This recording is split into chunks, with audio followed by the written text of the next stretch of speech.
Hi guys, this is App Unwrapper. I'm back with Genshin Impact and it's update 4.7. I'm going to try catching up on some of my character story quests before they start building up too much.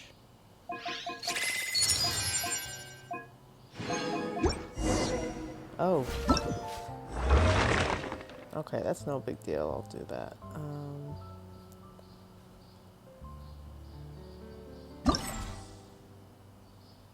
I'll do one of these just to use up some resin.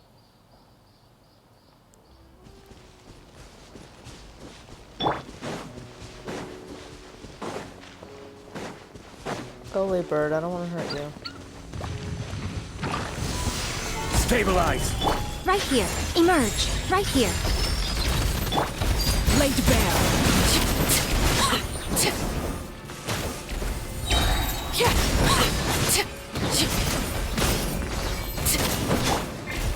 Gather!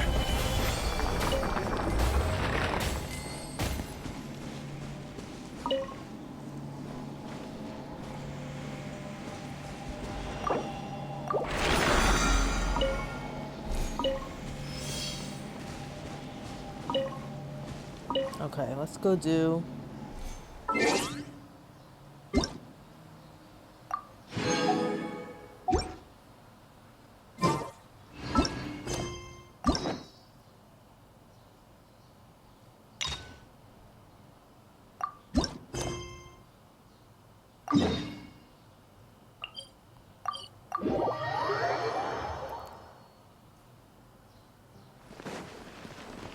Add Astro.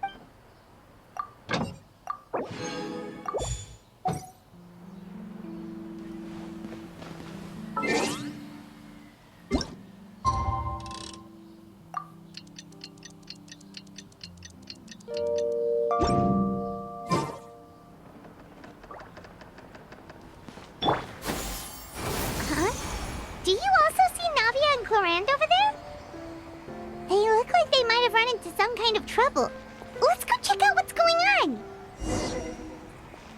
Time itself is a silent song.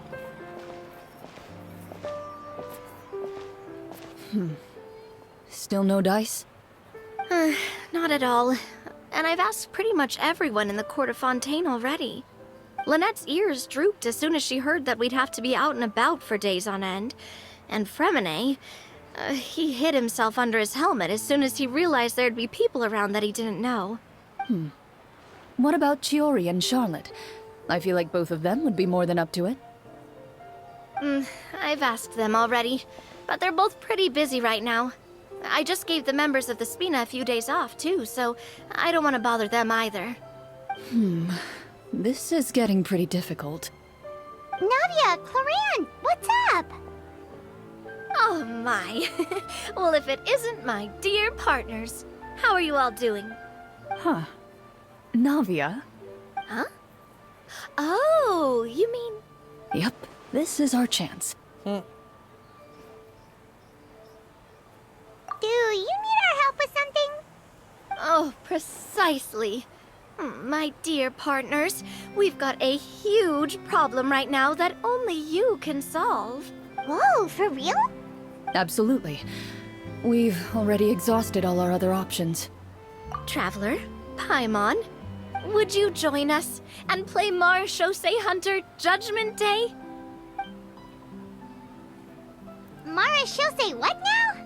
It's a new game script by the Tabletop Troupe, a local roleplay adventure club. Ever heard of the Tabletop Troupe? They put out games that allow you to participate in a story and roleplay characters with your friends. Oh, I've loved their stuff ever since I was a kid. That sounds super interesting. Clorinde and I are both veteran members of the club. Recently, someone came up with a new script and was looking for people to help playtest it for them. And when they asked, of course I couldn't refuse. I mean, come on! A brand new script? Nobody has ever played it before. Generally speaking, scripts at that level of development have a lot of issues, but I think this one is pretty solid. The author obviously put a lot of work into the story, and the world building is also quite credible. Whoa, whoa, whoa! know I was the one that handed you the script, but some of us haven't read it yet. No spoilers, please. Why does this seem more like a Navia story quest? Anyway, the script calls for a team of 4. Ah, yes. We're missing one final player right now.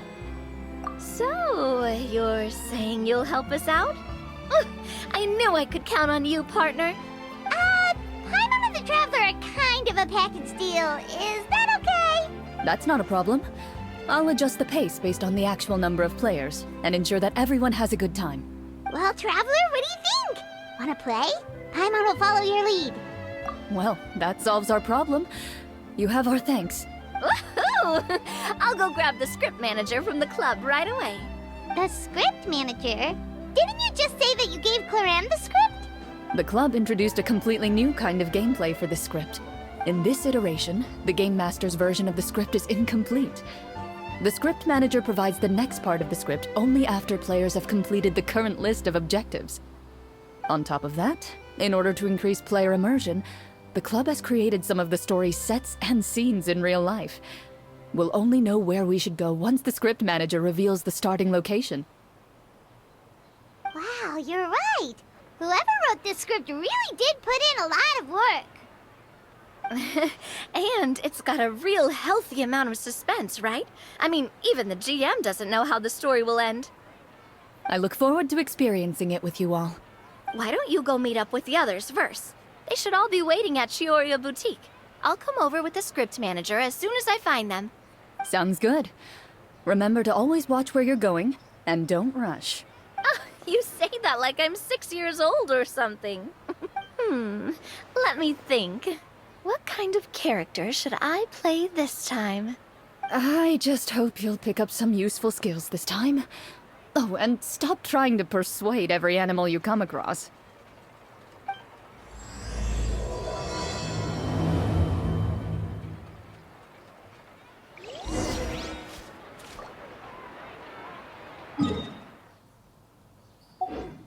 I see something. Uh-oh. I better do this soon. The secrets of the mechanical arts are too profound to convey in a few... Skyward! Scatter! Yeah!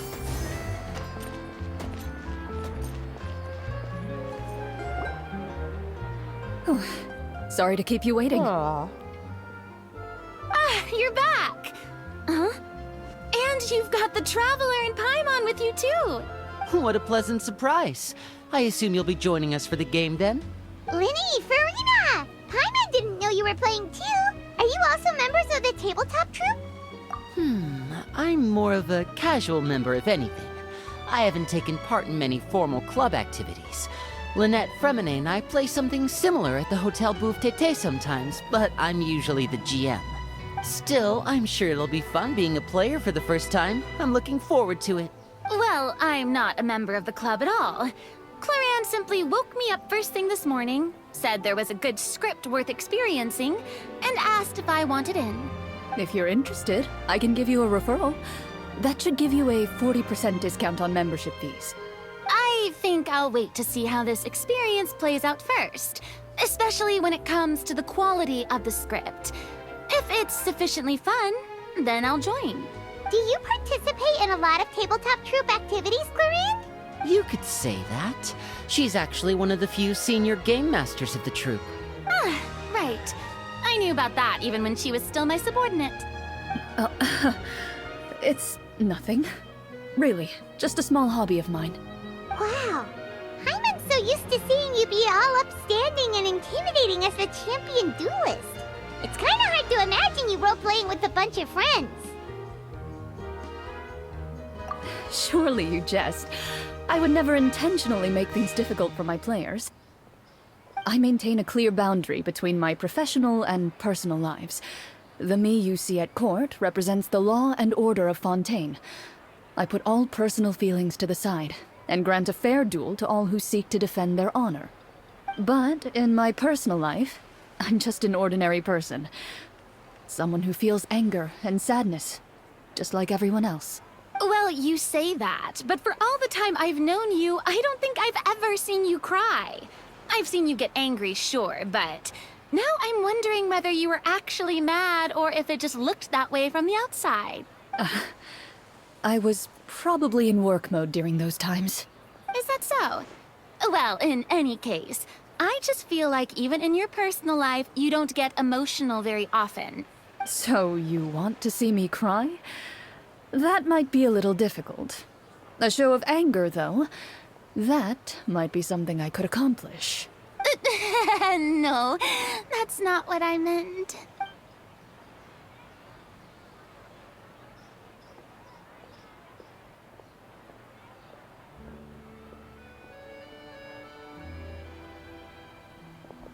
Ah, I'm back! Here, allow me to introduce you to the script manager, Mr. Florian. Pleasure to meet you all. Hello. Wait, are you a champion duelist too, Mr. Florian? Oh, no. This is just the costume provided by the club. I occasionally play a few of the roles in my scripts. That sounds like a lot of work. It's nothing. It's the least we can do to give the players a more immersive experience. Anyway, allow me to give you a brief introduction of the script. This script was adapted from the real history of the Marashose Hunters. You all will play the role of hunters from a bygone era and resolve a series of events unfolding in the capital. Paimon's not super familiar with the history of the Marashose Hunters. Is that a problem? Oh, no problem at all. I can give you a brief rundown. So, basically, Marashose Hunters were people who dedicated themselves to hunting monsters and protecting the city by using a special swordsmanship technique passed down over generations. Their story can be traced back to the ancient Remurian dynasty, as well as the first hunter, Cassiodor. But I'll leave the finer details for you to seek out and discover later. And I'll provide additional commentary as the story progresses. In that case, brave hunters, are you ready to set out on an unknown adventure? Whoa, just one sentence and it's like we're in the story already! Aha, I see many a determined gaze before me. Very well, head over to this location and begin your heroic journey. So, as we follow the story, it leads us to specific scenes? Ooh, sounds pretty innovative. What does the message in the envelope say? It's the exact location of the scene, as well as the formal permission to use the venue. Huh, seems like they have everything prepared. Please check all your belongings, everyone, and make sure you haven't forgotten anything. Once you're ready, please follow me to the designated location. Sounds good. Hunter Squad, move out!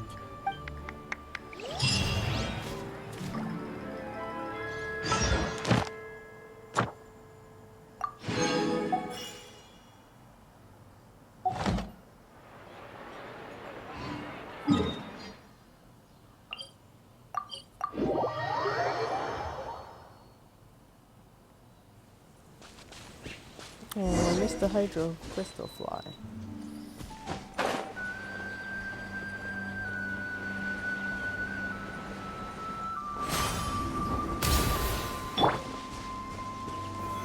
Solidify! Right now, right here. Overruled. Stabilize!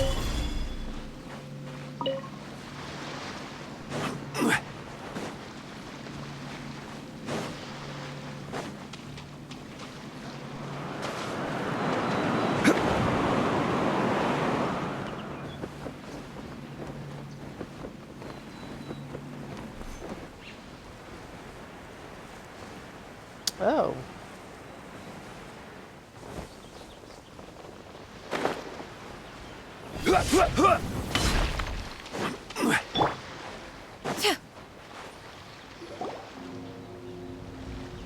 Whoa, they really have thought of everything. Even the phaetometer is here and ready to go for us. The phaetometer. What's that? It's a card that's used to determine action success or failure. We'll need to use it when we try to use certain skills. And what about all the dessert and tea? Is that for us as well? That's what the message said. Oh, really? That's so nice. It feels just like a tea party with friends. Those snacks have Paimon's name written all over them! I think you might be more of a snack hunter than a Marashose hunter, Paimon. Snack Hunter Paimon reporting for duty. If there are delicious snacks to be found, Paimon will track down every last one. The desserts are great. But I'm still looking forward to the story more than anything. Very fair. Then, let us begin. First, please pick up the blank character cards in front of you, and write down your name and profession. You can find an abbreviated version of the rules printed on the back of your character card. If you have any questions, feel free to ask me. In this story, everyone is a Marashose hunter. To reflect this, the club has prepared a small badge for everyone. Ooh, nice. As hunters, you have proficiency in swordsmanship and fighting by default, so there's no need to allocate any additional skill points to those areas. Swordsmanship? So there's a fighting part to all of this? Paimon's not sure she can do all that on her own. Maybe Paimon can just stick with you? Why don't you share a character card then? The Traveler will be the Marashose hunter, and you can be her little floating assistant. Kinda like in real life. So, for the name, do I fill it out with the name of my character? Yep, it can be any name you like. You can use your real name too if you want. I do that whenever I get too lazy to think of a new name. Oh, so it would be like experiencing a different life, but still as yourself. That's not a bad idea. In that case, I think I'll continue to use the name Linny then.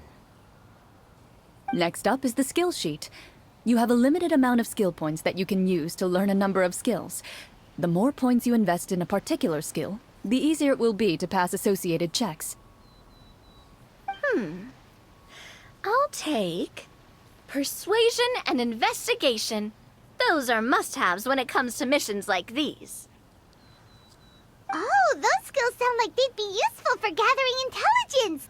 Good idea, Navia. Just as expected of a veteran player. So should we also take those skills then? Not necessarily. Since we're working together as a team, we could leave the negotiations to Navia and use our skill points to pick up other useful skills. For example, I think I'll take stealth and sleight of hand. That will give us more options if we run into any situations we can't negotiate our way out of. Oh, interesting. I wasn't thinking about it like that. I suppose it's not so different from an acting troupe. Everyone has their own role to play. Let me see. I'll take arts and performance. I'm not quite sure what use they'll be, but I'm not as knowledgeable about the other skills, and I am not too confident I'd be able to roleplay them well. Well, that leaves us. What do you want to learn, Traveler? Ooh, so you want to help people when they're injured. That's nice of you. Oh, something that'll help you get a read on other people's thoughts. Sounds useful. So what do you think? Are you sure you want to learn these two skills? Let's see. Oh, looks like you each have enough points to choose one final skill. You've all picked such classic skills. It's fine to go a little bit out of the box, you know. Why do I get the feeling she's getting ready to cause trouble? For example, this one here. Summon. Doesn't it sound super mysterious and cool? Oh, I saw that one just now as well.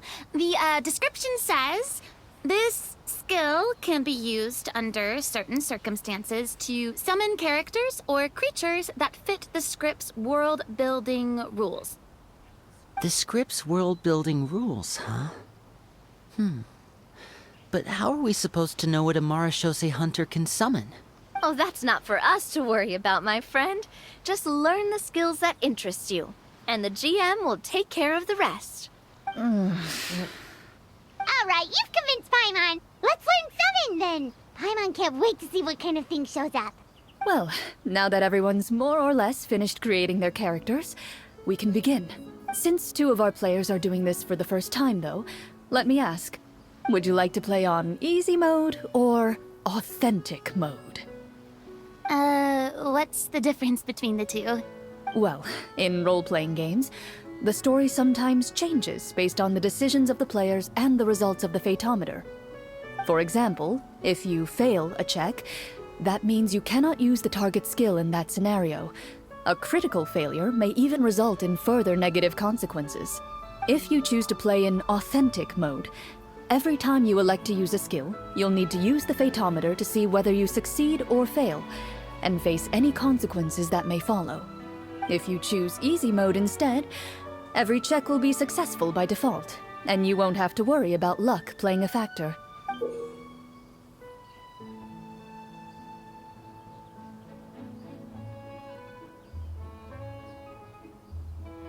Oh, I hate this stuff, but...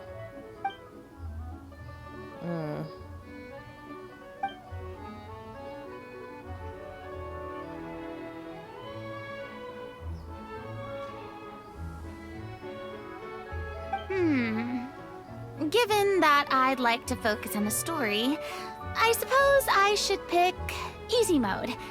I'd feel bad if I brought the team down by failing my checks. Huh? Oh, come on. Don't worry about that. RNG is the lifeblood of role-playing games. I'm going with authentic mode for sure. Never knowing what you might have to overcome. Ugh, doesn't that sound exciting? I'd rather be mentally prepared for what might happen. All right, then I'll mark down Farina for easy mode. All her checks will be successful by default. As usual, Navia and Linny will play on authentic mode. What about you, dear partner? How would you like to play? Let's go with authentic. Are you sure?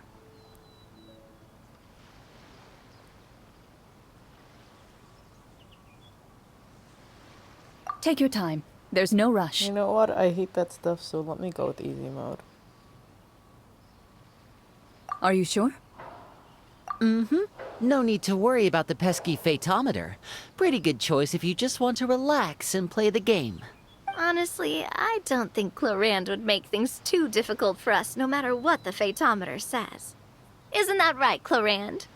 No promises. That wasn't super reassuring.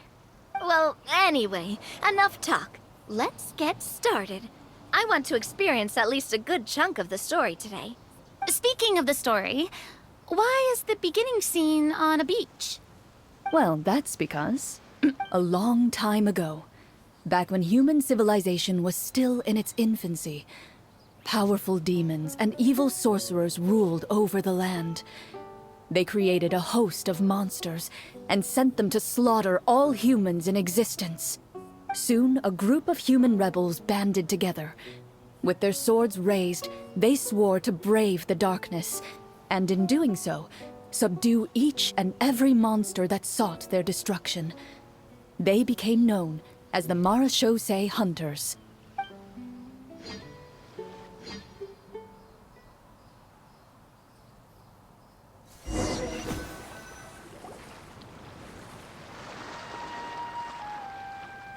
Sometime later, as a member of the Marachose Hunters, you receive a commission.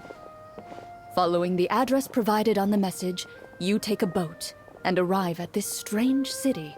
As you inhale, you can taste the slightly salty air of the docks as you begin to survey your surroundings.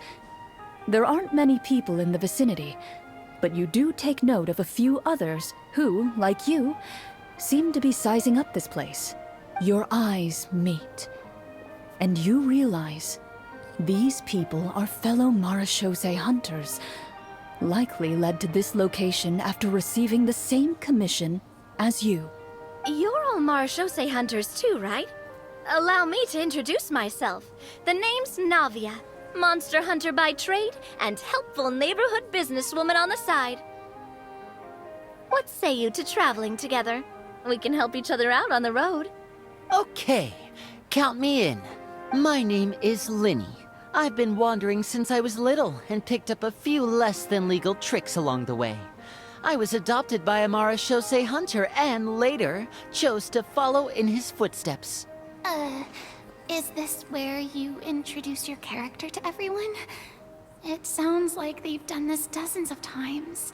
My name is Farina, and, I grew up in a noble family. I always had a strong interest in performance and the arts. Even though I'm a Marchese hunter, what I really want is to be a performing artiste. Hey, that's really cool. You can do it, Farina. That's exactly how it's done. Paimon is Paimon, a good friend and companion to this Marachose hunter right here. I've been studying medicine ever since I was a child. I want to do my part to eradicate these monsters and use what I've learned to heal others. Oh, welcome, welcome. When we face the monsters, I'll make sure to charge in front to give everyone some cover. You can take care of the healing at the back. You open your envelopes at the same time. The message reads, "To the honorable and trustworthy Marachose hunters, our kingdom is currently facing a grave crisis. The lands outside the capital have been overtaken by monsters, and our people are being led astray by forces of wickedness. We beseech you, please help us resolve this crisis and return peace and stability to our home." Huh. The layout of this city looks super familiar. It kind of reminds Paimon of Mondstadt. The scriptwriter must have used a real-world city as a reference when coming up with the map. As experienced hunters, the layout of the city reminds you of places once traveled. You recall the sight of tree-lined streets and the gentle tranquility of days gone by. Yet, as you regard the city in front of you, it appears to be little more than an empty shell. Its hollow gates are open to you, beckoning you to come forth and bring salvation back to the town. I carefully read every line of the letter and turn my attention to the signatures at the bottom. Who issued this commission to us? You see a long string of unfamiliar names. It would seem that many of the residents of the city issued this commission together. They sensed that things were not right within the kingdom and sent a distress signal to the outside world. In that case, why don't we take a walk around the city and see if we can learn anything from the local residents? Oh, good idea. We might be able to get some leads on the monsters and bad guys we're after. You look up and see a tavern nearby. It appears to be open for the day. Why don't we go check out that tavern? If the novels I've read are anything to go by, taverns are usually full of information. Oh, we have a whole party.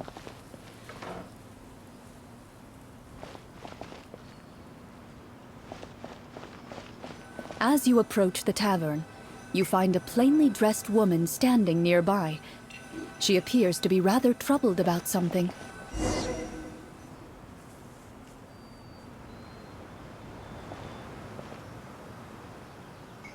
Greetings, friend. Lovely weather we're having today, don't you think? She's not standing nearby, she's sitting nearby. Oh, hello.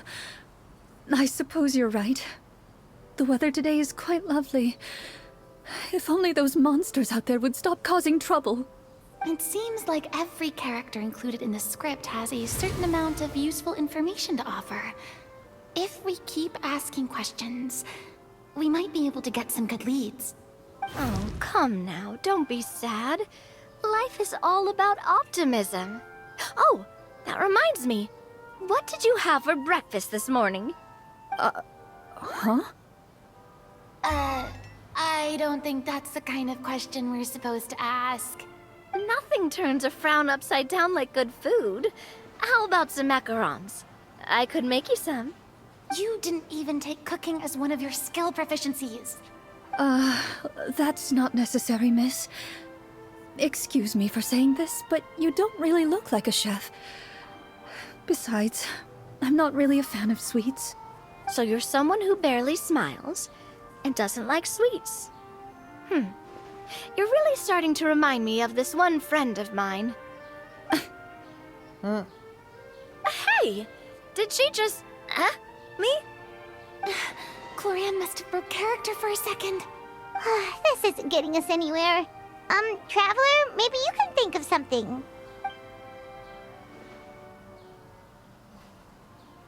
The results of insight checks aren't disclosed to the players, so I'll be the one consulting the photometer.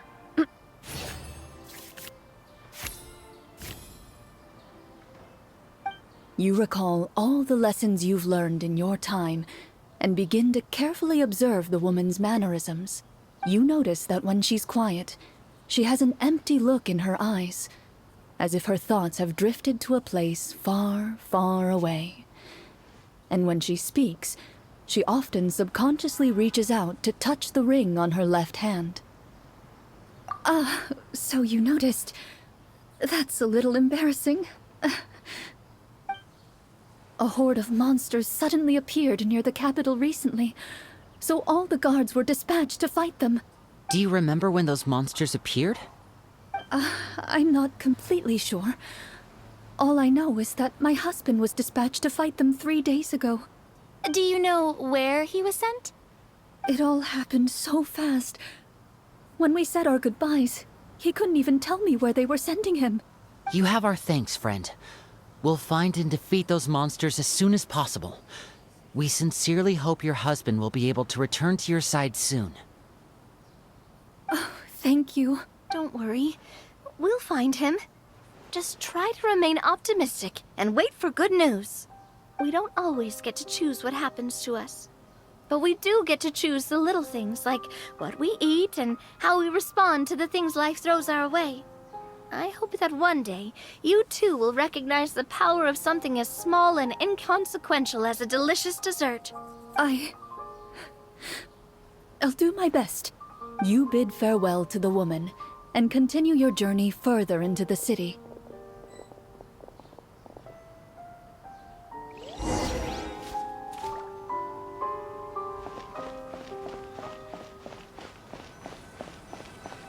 As you venture further into the city, the streets appear largely empty.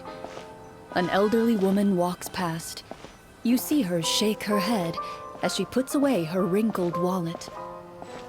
A nearby merchant folds his arms and gives you a disdainful look. You get the impression that he's someone who has long gotten used to the sight before him.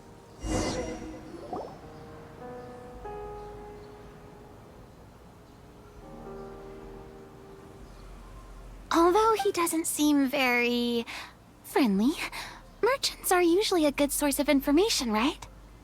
Pardon me, sir. I'd like to ask a question if I may. That depends. How much are you willing to pay?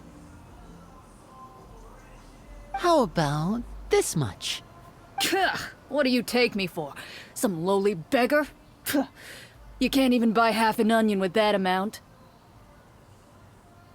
Surely an onion can't be that expensive, right? What do you know? War's nearly upon us. Everything costs several times what it did before. If you're not gonna buy anything, then scram. Whoa, what a nasty guy. Maybe we shouldn't even bother talking to him. But he still might have information we need. Traveler, can you think of something?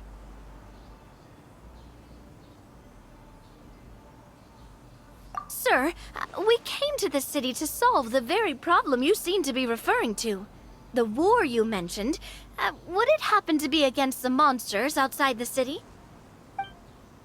If you happen to be well informed and know a thing or two about what's going on, we'd appreciate it if you could share that information with us. After all, the sooner this problem gets resolved, the easier it will be for you to do your business.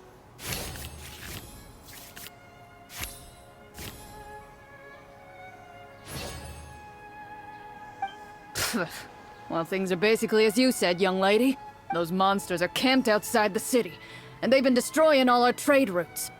We have limited reserves within the city, so if this continues, we're all gonna be in big trouble. It's funny having him with Clorinde's voice.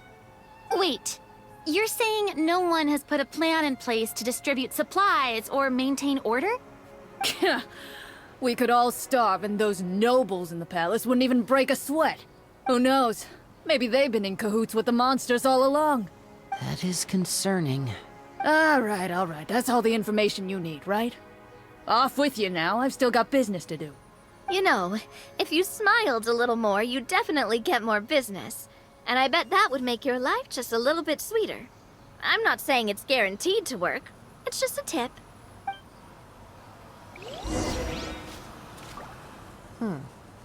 Weird thing for her to say.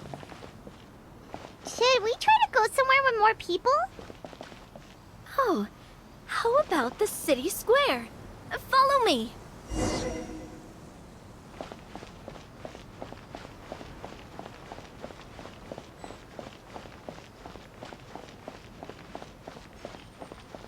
Before you lies the city's central square.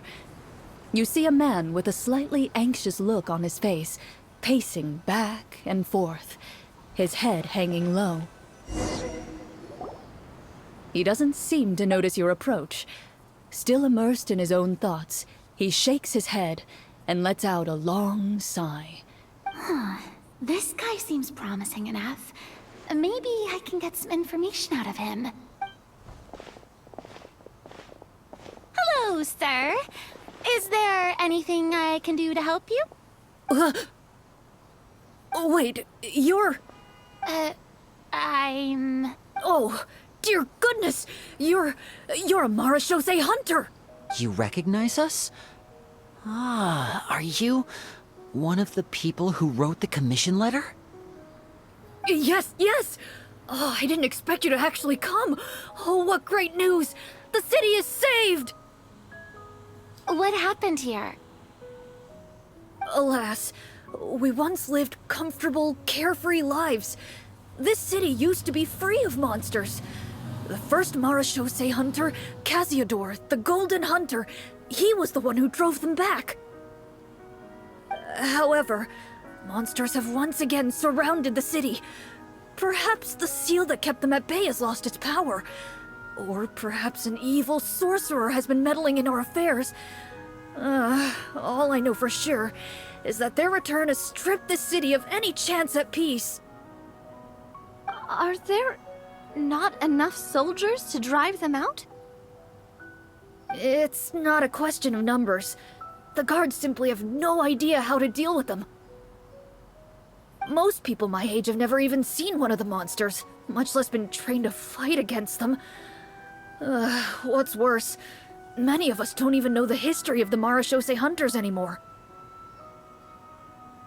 When I was a child, though, my grandfather would tell me stories about how the Marashose hunters drove back the monsters. So, on the off chance that something might come of it, I decided to reach out to you. To be perfectly honest, I was starting to think all those stories were just tall tales.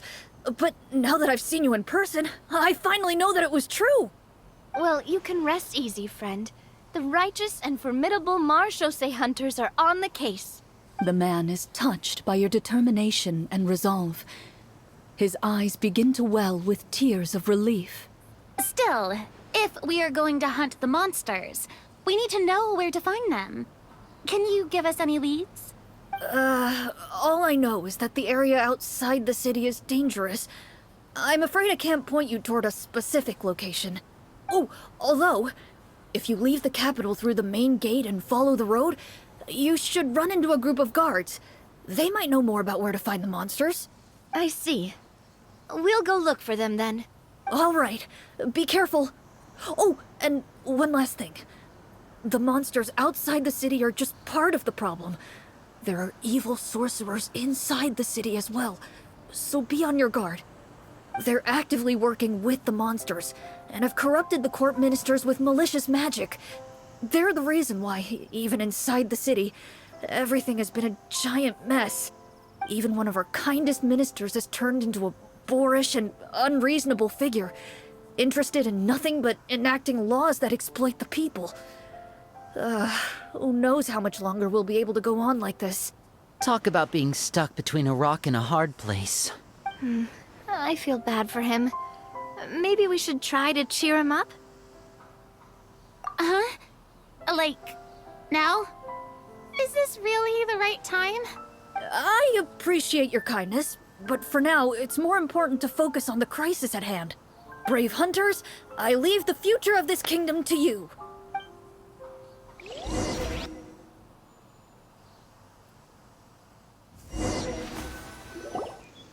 If I understood correctly, there are currently 2 problems in the kingdom that need solving, right?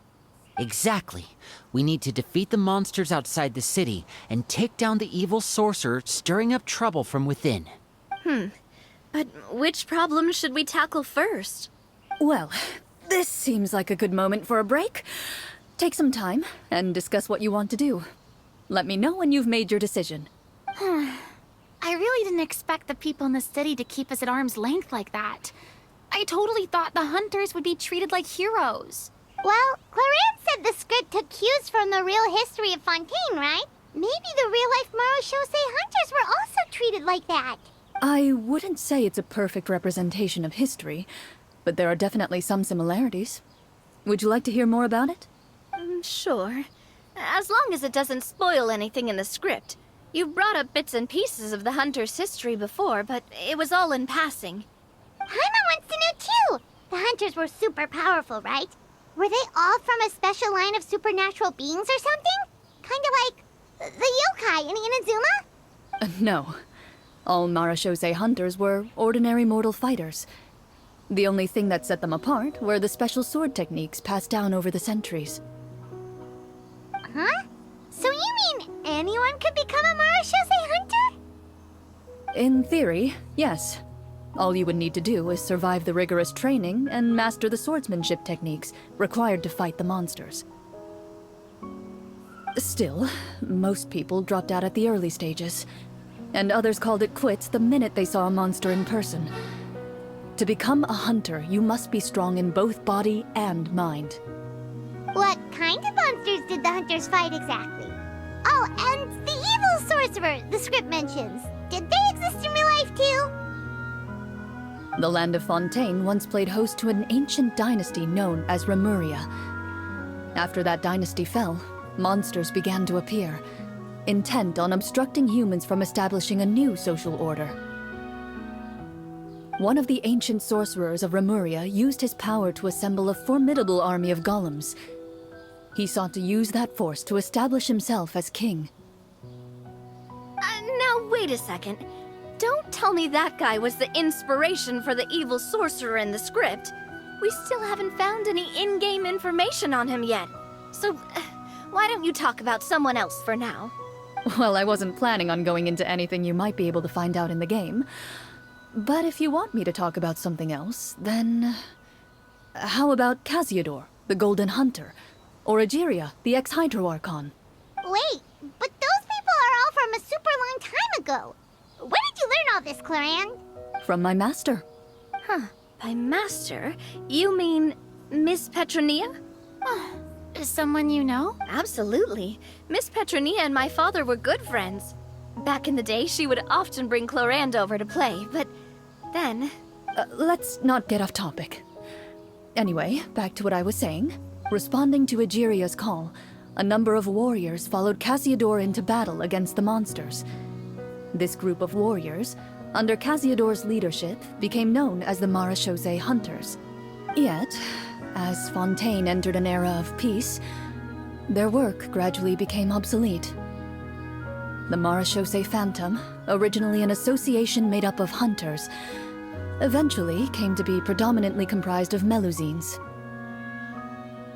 Ah, I see. That explains why most of the people in the script have forgotten the hunters or think of them as nothing more than a legend. Is that really a bad thing, though?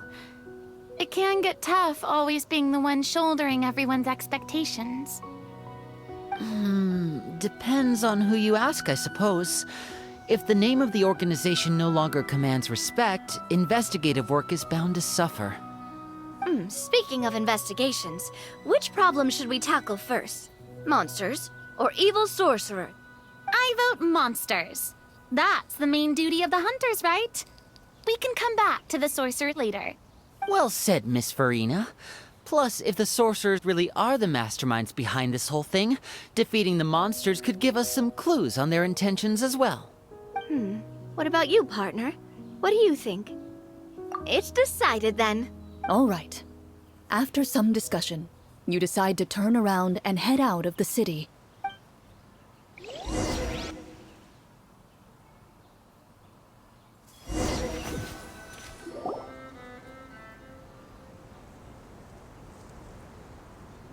Let's take a look around, like that guy said. You there! Outsiders, halt! Who's there? An armored man approaches you. He has a tall, muscular build and a determined expression in his eyes. Just one look, and you can tell he's fought in his fair share of battles. Although he's trying his best to conceal his current state, his uneven gait and the sweat dripping down his forehead make it obvious that he's been wounded and is in serious pain. I'm the captain of the guard. I saw you sneaking around the city earlier, so I'll only ask this once. State your purpose, or it's off to the dungeons for the lot of you. Suddenly has a British accent. Wow, it's been a while since someone's been this suspicious of us. I said talk, not whisper between yourselves. Have you ever heard of the Marchese Hunters? Marachose hunters? Ha! That fairy tale, you mean? What, you expect me to believe you're one of them?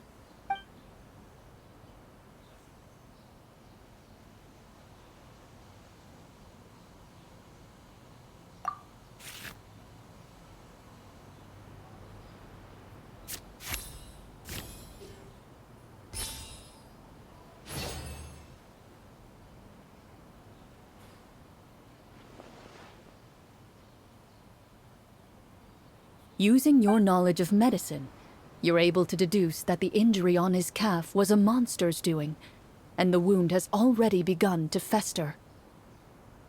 As you check him over, he looks at you with suspicion and retracts his injured leg further back. I'm a doctor by trade. Please let me redress your wound. You don't have to suffer like this. The man appears somewhat disgruntled at having been exposed, but soon relents and raises his leg for you to take a better look. He allows you to apply a poultice of specialized medicine to the wound, and it appears to bring him much relief. The tension in his brow eases. All right. Guess you lot might actually be real Marachose hunters after all. In any case, you've successfully treated my wound. So, what do you want to know? Do you know where we can find the monsters, or the other guards who are fighting them? He informs you of the various locations where monsters have appeared. He looks in that general direction with a pained gaze, as if a thin, invisible thread is pulling on his wound. Some of our new recruits have never even dealt with a petty thief, and now they're out there fighting monsters. If it weren't for this cursed leg. Oh, please, sir. Don't get too worked up. You need to focus on your recovery. Just leave the monsters to us. We're Marachose hunters, after all. Hearing you say that, a glimmer of hope flashes in his eyes. But it disappears almost as quickly as it came. Those monsters aren't easy to deal with. But if you insist on going, I won't stop you either. I find it hilarious that she's using a British accent here, but I like it. I just hope all the guards will be able to come back to their families alive. I wish you the best of luck. We don't have any British characters. Why is that? Based on what the captain said, the monsters should be right up ahead. Let's go. Hopefully we're not too late.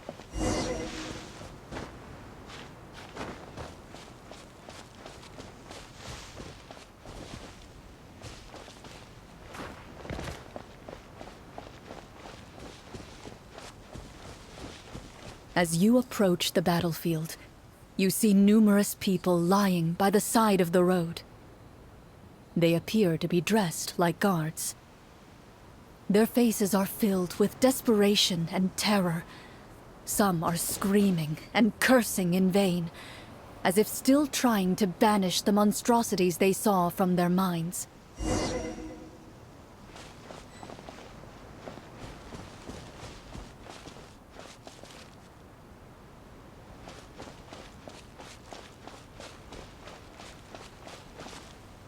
A few of the wounded look up at you in shock and disbelief. "Quick, leave this place. Turn around and don't look back," they yell.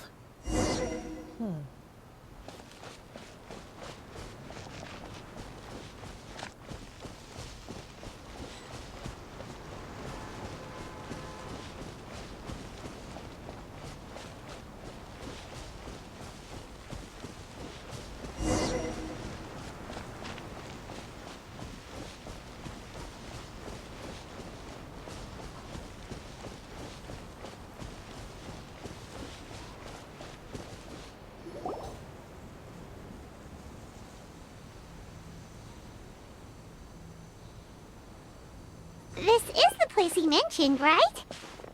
You see broken iron swords scattered all around you, and downed trees riddled with terrifying claw marks. All the signs point to one thing. A truly devastating battle just took place here. Be on your guard, everyone. The monsters might still be around. Before you can finish your sentence, you hear rustling sounds from the surrounding bushes. The monsters have emerged. They close in on you without fear. You get the impression that, in their bloodthirsty eyes, you're just another meal for them to devour. A little help here! This thing wants to eat Paimon! Your battle round begins now.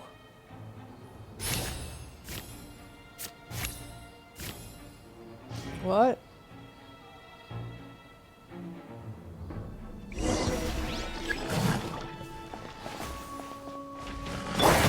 Yoo-hoo! Bombs away! A proper send-off from the stick coming at ya!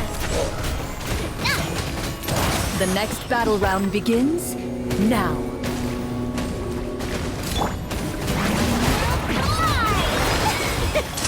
Let's get this show on the road!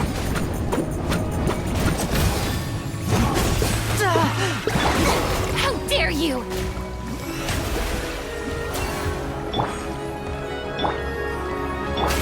Hey there!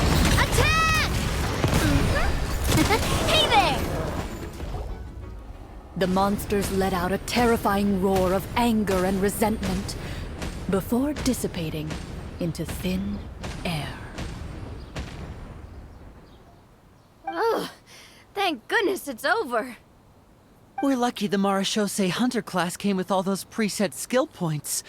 Otherwise, we would have been in some real trouble. I never knew the Fatometer even determines the amount of damage you inflict. If you get unlucky, isn't it just game over right then and there? That's part of the fun. The uncertainty of fate is what gives these games their appeal. Just as you begin to celebrate your victory, a suspicious lump on the ground catches your attention.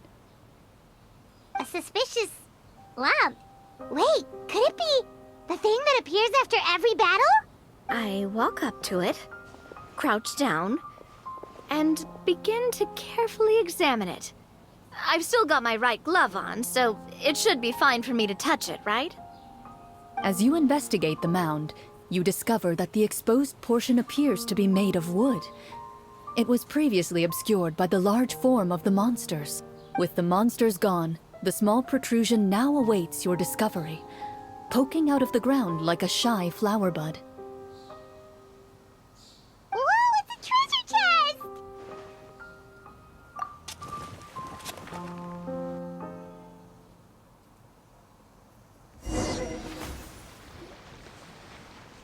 With everyone's help, you successfully excavate the wooden chest from the ground. Even without opening it, you can tell from the mora and jewels scattered around the chest that it must contain quite the fortune. Makes sense. We worked hard for this. Let's open it and we can share what's inside. I can understand your excitement, Paimon, but think about it. Doesn't it seem like there are people out there who need this treasure more than us? Yeah. Think about all the people suffering in the capital. Or all those guards who got hurt fighting the monsters. Wouldn't it be better if we gave the treasure to them? Wait, is that how it works? Paimon thought since we were the ones to dig it up, we could just take it for ourselves. Well, let's put it this way. Any decision you make during a role-playing game can impact the future course of the story. But would the people really believe us? It's hard enough for us to prove we're Marchose hunters. What if they think we procured the treasure illegally? They might get even more suspicious of us. That's definitely something we should consider. Maybe we can come up with an explanation in advance. Well, if donating it could cause that much trouble, why don't we use it to buy some gear and fill up on good food? Then we'll be ready to fight even more bad guys. Looks like you're facing a difficult choice once again. Well, it's getting late. Why don't we call it a day for now? Wow, where did the time go? I'm not sure if it's because I'm having so much fun with you all or because the story is particularly enticing, but I feel like I could almost keep going. Here, here. Ooh, how about we play through the night? I'm not sure I'll have enough energy for that. Yeah, that won't work for me either. Lynette will give me an earful if I get home too late. I understand how you feel, Navia, but we have to change venues for the next part of the story anyway. Huh? Another location? Mm-hmm. There's a special note for the GM at the end of this section that says to proceed to an indoor set for the next part of the script. Whoa, they really pulled out all the stops for this new script. Well, even if we end the game for the day, we can still stay a little longer and hear Clorinde finish her story, right? Paimon wants to hear more about the history of the hunters. Something tells me you just want to finish the free desserts before we break for the day. That's just a coincidence, okay? Besides, to Paimon, not finishing free food feels even worse than having to buy her own. And anyway, Paimon really does want to hear more about Clorinde's master. Well... It's nothing. I appreciate the concern, but it's all in the past. It won't do any harm to share these things now.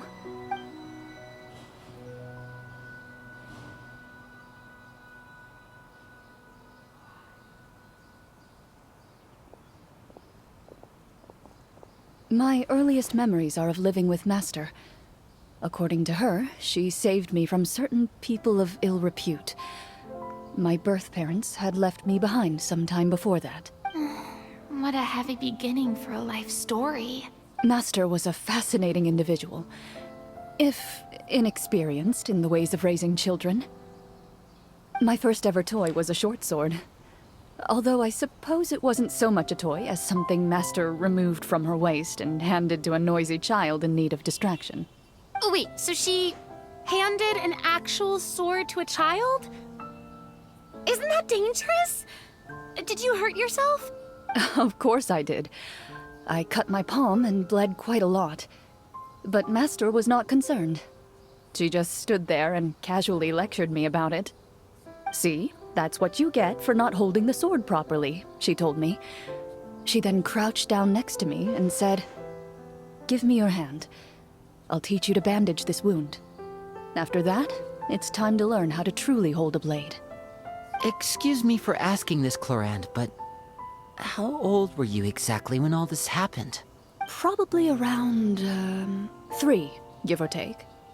3? Isn't that when most kids are still struggling to hold a fork? As I said, Master was rather inexperienced in the ways of raising children. She believed trial and error was the best way to teach a child what they're capable of. I'm not so sure this is a question of experience. I didn't see anything wrong with her ways at the time. And anyway, children don't get to choose how they're raised.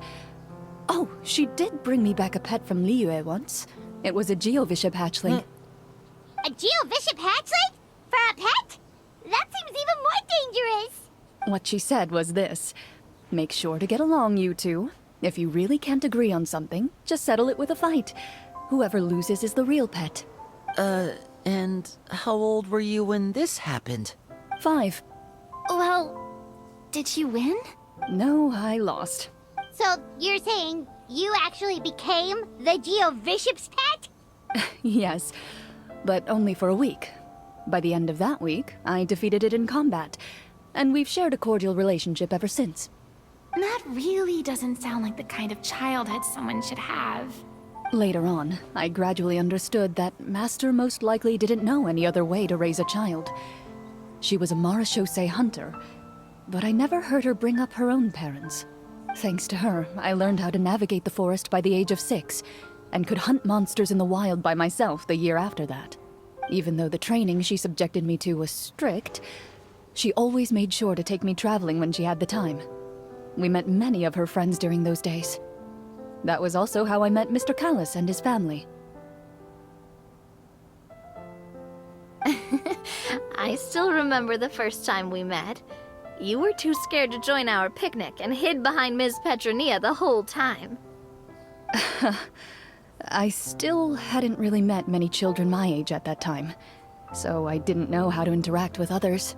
After that, though, you started coming over a lot. You loved challenging people to shooting competitions, remember? I don't think many members of the Spina ever beat you in one of those. I had a lot of fun during those days. I enjoyed them too. Oh, do you remember that one time we went exploring around the Spina together? We overheard Papa call your master Fontaine's Protector of Justice. We tried to pretend like we never heard anything, but you nearly let it slip that one time.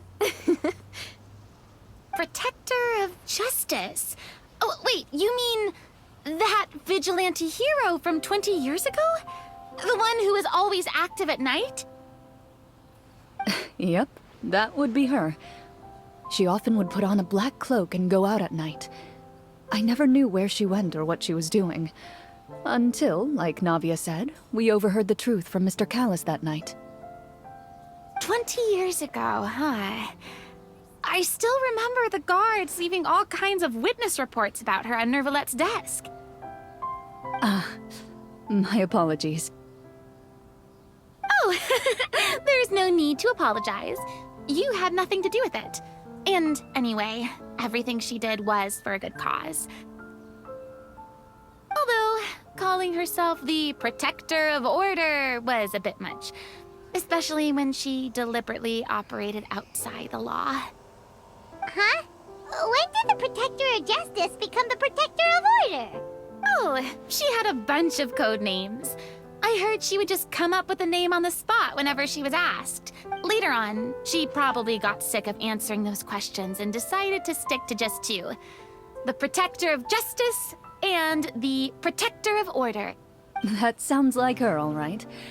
I bet she forgot which of the 2 she'd use by the time she got back each night. Well, she certainly sounds like a fascinating individual. With her strong sense of justice, it's no surprise her student followed in her footsteps. It's true. I always wanted to become like her. Someone powerful, independent, and with a strong sense of conviction. But...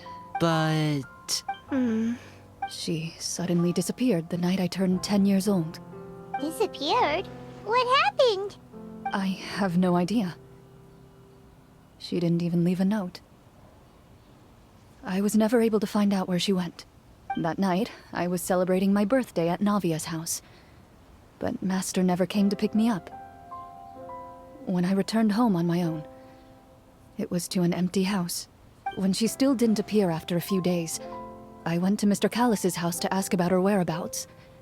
But he only shook his head. Papa probably didn't know either. I know he sent a few people to investigate the matter in secret, but they never found any credible leads. Don't worry, I understand. To be perfectly honest, given Master's personality and way of doing things, it all made a lot of sense. If I had to guess, I'd say she probably used it as an opportunity to force me to become independent. Just like how, when a litter of kittens reaches a certain age, the mother willingly leaves them behind. Were you upset, Clorinde? I was at first, but not anymore. I don't believe Master would suddenly disappear for no reason. There must have been something she just had to do. Well, despite everything, you still managed to follow in her footsteps and become the greatest champion duelist in all of Fontaine. You're practically a living symbol of law and justice.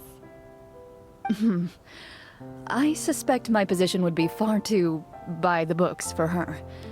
Master always did whatever she pleased. But you're right. I suppose I do take after her in some ways. Who knew Clorinde had such an interesting past? I never had the chance to ask her about it before. I wonder if Clorinde's master were the champion duelist back then. Would that duel against Mr. Callus have gone differently? Oh no.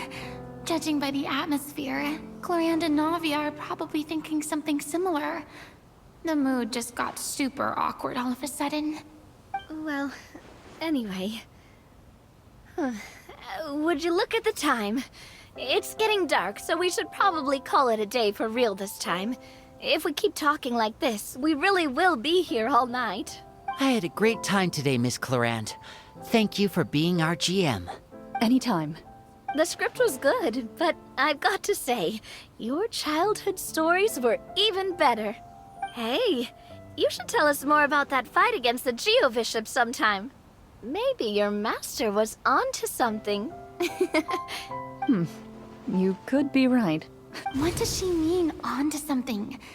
I certainly don't know any 5-year-olds who want to fight a bishop in their spare time. Guess I'll head back as well. I need to save my energy if I want to continue enjoying the story tomorrow. You're that excited to hear about my fight with the bishop? I was talking about the script.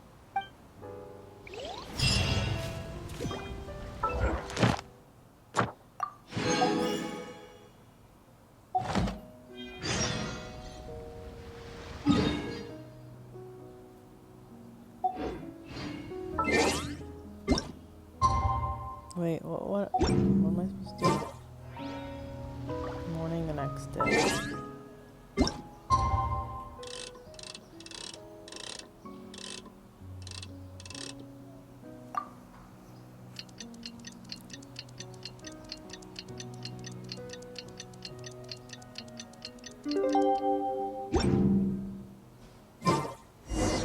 Let's go meet up with the group! Paimon's really looking forward to today's story. Okay, first, let me treat it.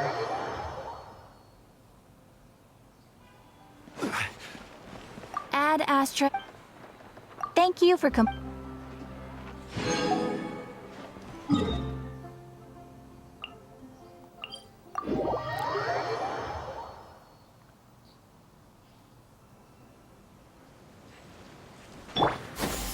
Skyward! Scatter!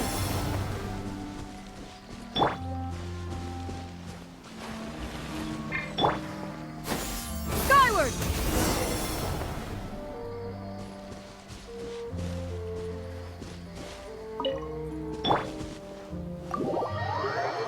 Weird.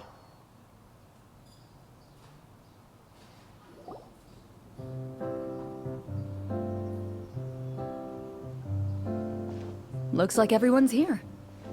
Now, before we begin, why don't we finish where we left off yesterday? There was an important decision to be made, yes? I'll pour everyone a cup of tea. Is that really the most important part, though, Clorinde? Paimon's more concerned about our current surroundings. Heavy walls, cold railings, dim lights. This is obviously supposed to be a prison. I admire the work put into the set. Still, it's obvious the scriptwriter has never paid a visit to the fortress of Meripede. So the set is going to be a part of the script? Unfortunately, that is something I can neither confirm nor deny. Anyone think Clorinde's smile is starting to look kinda scary? Well, whatever happens, we'll just have to push on. But first, we should really figure out what to do with this treasure. If we're worried about arousing suspicion because of our identity, why don't we give ourselves a different name, just like Clorinde's master did? Yeah, it might be better to keep a low profile. As long as we're helping people, it doesn't matter who we are or what we're called. Staring at me won't get you anywhere. Or did you want some more tea? Oh, Paimon's good. Thanks. Why aren't you saying anything, Navia? Wait, what's that next to you? Oh, this is the short sword Clorinde mentioned last night. I found it. Huh. I'm surprised you managed to track it down after all this time. Well, I made sure to take good care of it, considering the circumstances in which you gave it to me. Of course I had to keep it safe. Anyway, where were we? Oh, right. I was just thinking about all the potential ways for us to break out of prison. We could dig a tunnel, or try to bribe the guards. Wait, we haven't been thrown into prison yet, have we? Well, it's only a matter of time. It pays to be prepared. Just like how you should always have an umbrella on hand, even when it's sunny. All right, Paimon's made up her mind. Let's just give the treasure away. Paimon may have wanted to keep it, but if it's going to land us in prison somehow, Paimon will be too upset to enjoy her snacks. So, you reached an agreement? All right then, we can continue with the story. Oh, and we'll collect all the scattered pieces of treasure on the ground as well. All right. You collect the treasure and make your way back to the capital with your bag of loot in hand.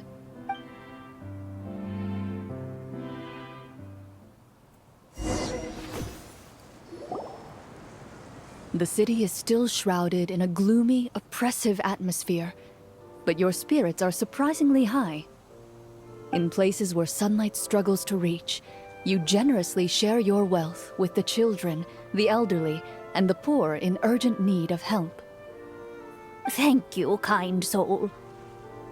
The elderly woman's look of gratitude follows you as you walk away, her eyes never leaving your back until you move entirely out of sight. However, there's still quite a bit of Mora remaining. It appears you haven't made much progress. She's probably trying to tell us to speed this up. We need to hurry up so we can address the sorcerer problem. Should we go find that man again at the square? He seemed like a pretty responsible guy. I'm sure he knows the people here far better than us. Oh, good idea! Just as you start to make way to the square, intent on finding the man again, there's a voice.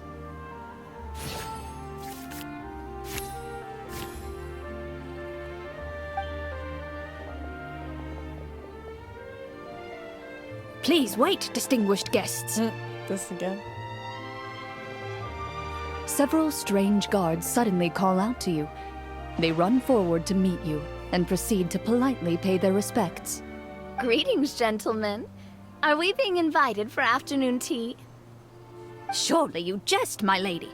That would not be our place. It is His Excellency the King who requests to meet with you. Please come with us.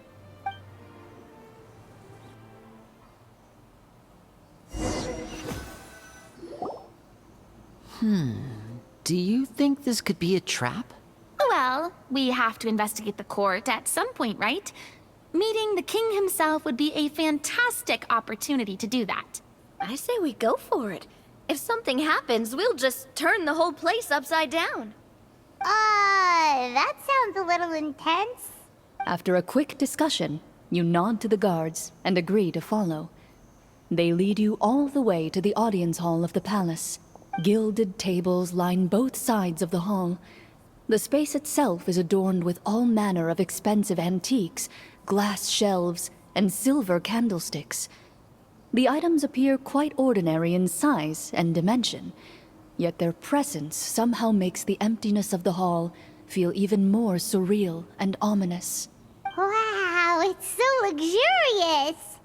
The elderly king, clad in a magnificent robe, sits upon the deep crimson throne before you. He wears above his head a majestic crown, with a gemstone the size of a bird's egg set right at the very front. As you observe it, you see a complex pattern of light reflect off its surface. They're here, Your Majesty. A man dressed in dark clothes, likely a minister, shields his mouth with his hands and bends down to whisper a few words to the king. After a moment, he lowers his hands and stands back up. His gaze shifts to fixate on your group, but he does not move from his place at the king's side. The king does not appear entirely aware of his surroundings. The man by his side, though. We should keep a close eye on him. The king remains still and says nothing. The minister is the one who speaks. Esteemed guests, allow me to thank you for coming to our faraway kingdom. Unfortunately, His Majesty the King finds himself quite exhausted from work. So please allow me, his Prime Minister, to welcome you in his stead. I've heard tell that your group, the Marechaussee Hunters, used your exceptional ability with the sword to repel the monsters near the capital. Such a great deed deserves to be rewarded. However, seeing that I was not fortunate enough to observe such a feat with my own eyes, you'll forgive me for seeking to verify the truth by speaking to you myself. Well, we've got nothing to hide. You brought us here to talk, right? So we'll just explain what happened.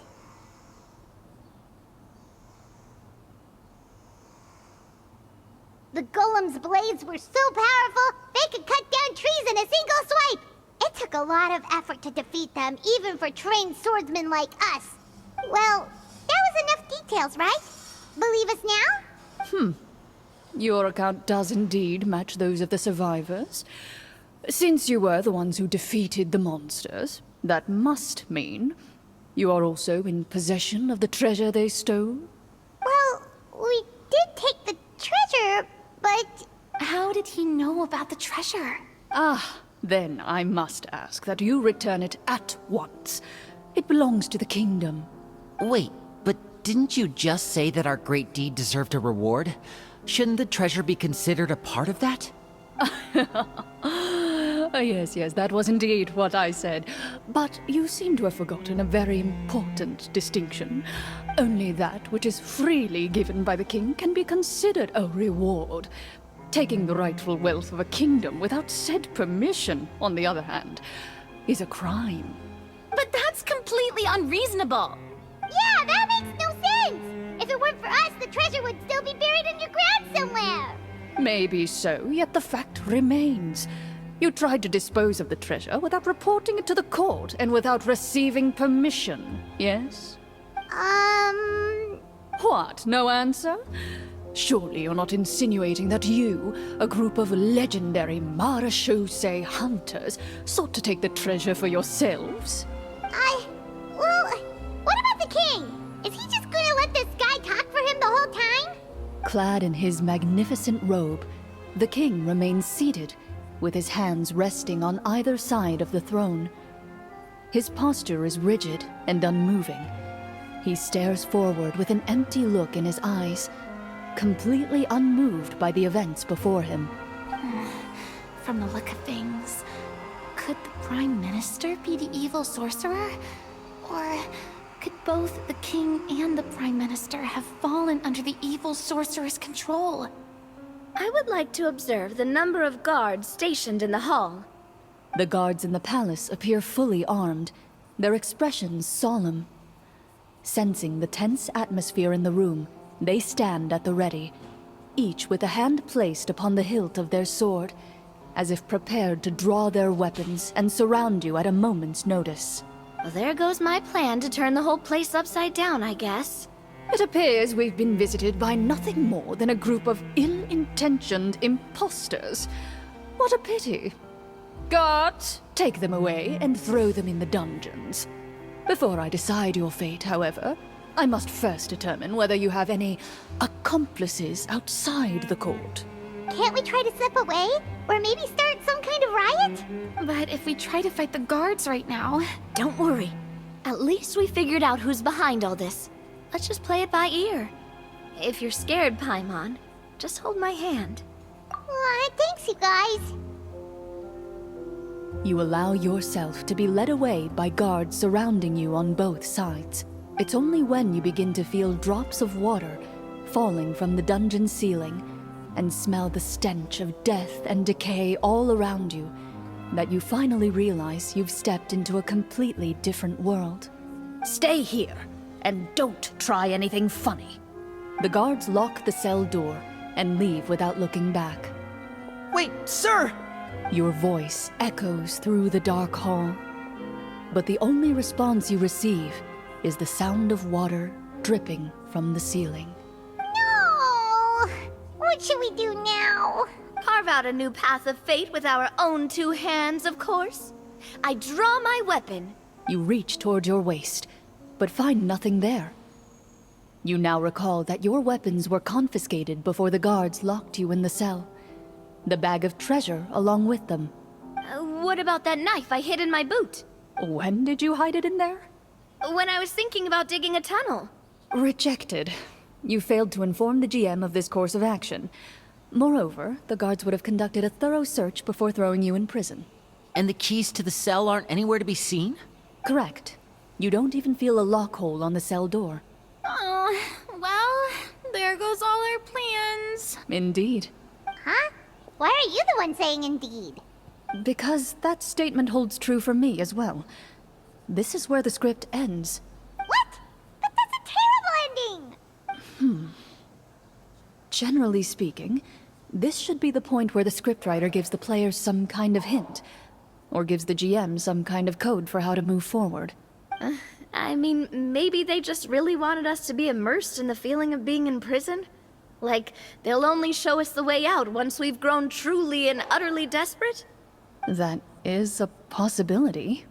If only there were desserts and tea in real prison. Oh, wait, guess that's kind of how the Fortress of Meripede works if you're lucky. Oh, before I forget, Navia, the short sword you had with you earlier. I took a closer look, and the craftsmanship doesn't appear to resemble anything from this era. If I remember correctly, that style was last in vogue several hundred years ago. Wait, Clorinde said that sword used to belong to her master, right? Does that mean her master has been alive that long? I doubt it. The way she went about things often made her seem childish more than anything. I'd say the sword was most likely an heirloom passed down over time. Hang on. A precious heirloom passed down to you by your master. And you gave it to me just like that? You weren't worried I might lose it? Master left many things to me when she disappeared. There was the sword, an old key, and a good amount of junk she probably just didn't want to take with her. I gave you the sword back then, because I didn't want our friendship to end. Wait, when did this happen exactly?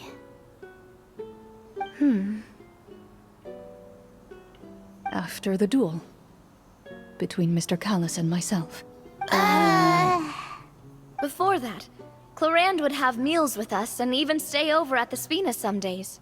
She was on great terms with Papa as well.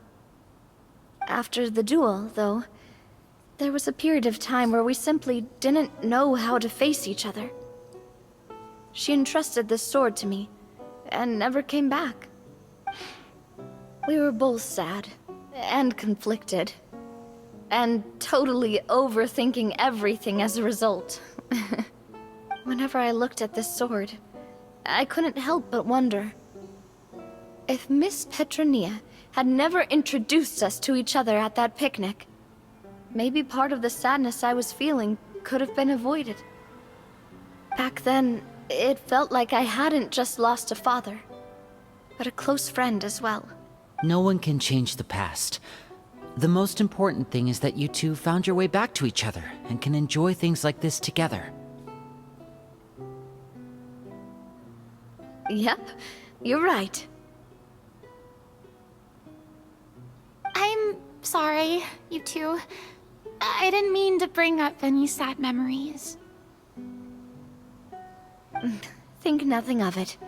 No one here is at fault.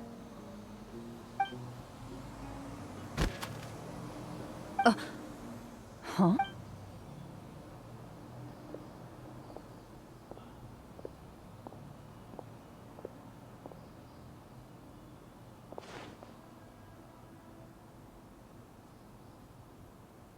Oh, looks like the next part of our script is here. Perfect timing. The situation was really starting to get desperate. And not just because of the prison thing. From Clorinde's face, I really can't tell if it's good news or bad news. Water continues to drip from the ceiling. In this lightless dungeon, you lack a reliable way to tell how much time has passed.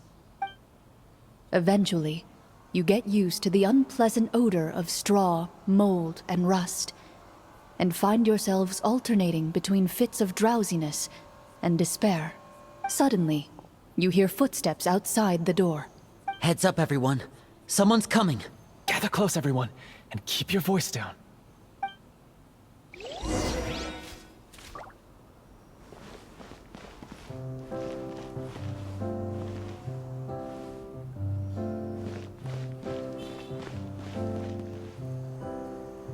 Who are you? I work as a guard in these dungeons, but my true identity is the same as your own. I'm also a Marashose hunter. Huh? Shh. I've already sent away the other guards, but if we make too much noise... I understand, but how can we be sure we can trust you? The king has issued a formal decree. In light of the irrefutable proof of your crime, you're to be executed before tomorrow's sunrise. If you want to escape, it has to be now. Executed? We barely did anything! Monsters appearing at the same location as the treasure. Could this entire thing have been a trap? There will be time for speculation once we're out of here. As for my identity, I have no way to prove that to you just yet. Infiltrating the capital was difficult, and finding a chance to speak with you has taken a lot out of me. I could go on, but I think we can all agree that now is not the time for details. Have you seen our weapons anywhere, sir? Don't worry, I brought them with me. They're just behind the door. Still, these weapons alone won't be enough to defeat the true enemy behind the scenes. His faction is too powerful. The guards are all under his control, and he's even stationed a number of golems in various rooms throughout the palace. To defeat him, you must find a secret vault. It is said that within that vault, the Marashose hunters of the past left behind a treasure with the power to defeat the sorcerer. You're not coming with us? No, I'll remain in the dungeons to deal with the guards. I'll try my best to distract them so they don't go after you. As long as my identity is not revealed, I'll be able to aid you when the final battle comes. In that case, please stay safe. Thank you for your concern. I will do my utmost. As for the location of the vault, here, this map should lead you there.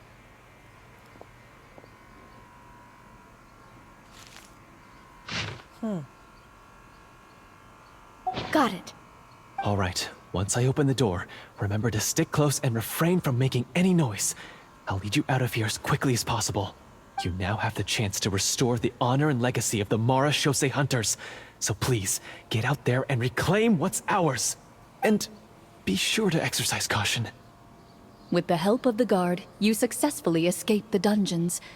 Your sense of despair and anxiety both seem to fade as you continue your quest. Sorry about the noise outside. Wait, we didn't get to use our skills at all while we were in prison. Who knows when we're gonna get the chance to use that cool summon spell? That is a pity, but we can only continue to move forward.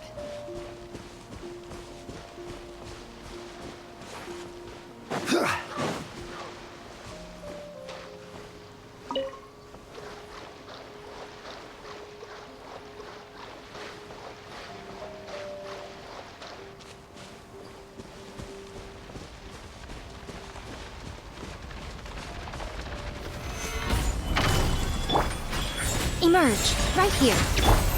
Transfixed!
we explore the area ahead of us later? How am I supposed to find this?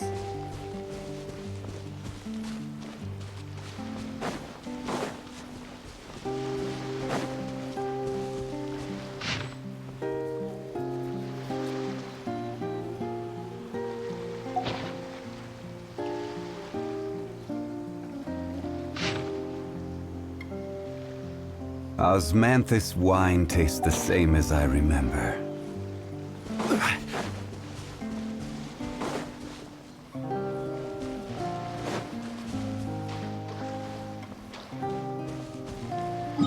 don't understand.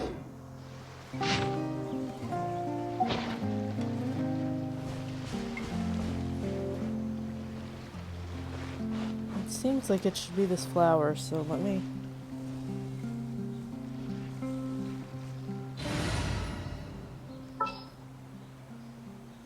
Witness my No, that was the wrong character to use.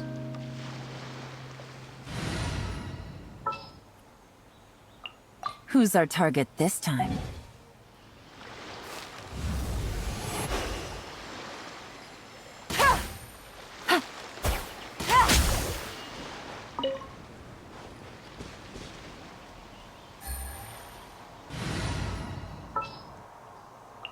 A walk would be nice.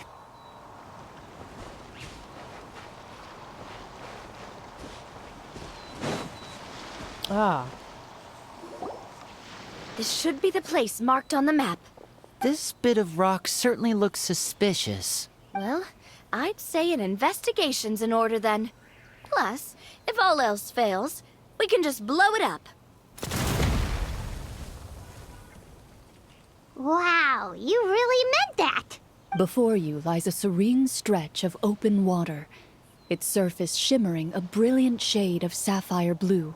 Well, guess this means it's time for a swim!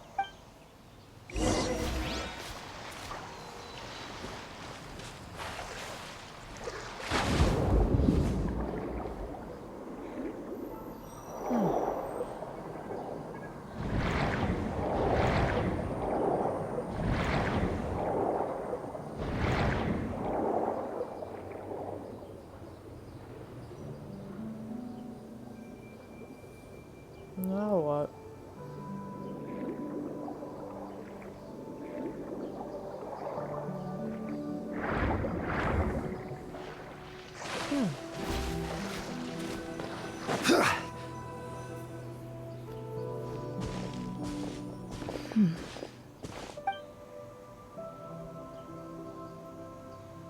Oh, what's the matter?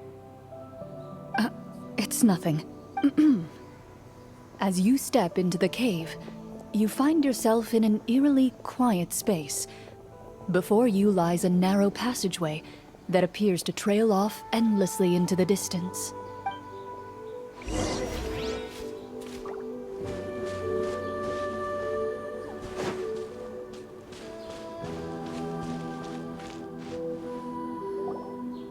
Wow, this must be where the treasure is hidden! But this door is blocking our way in.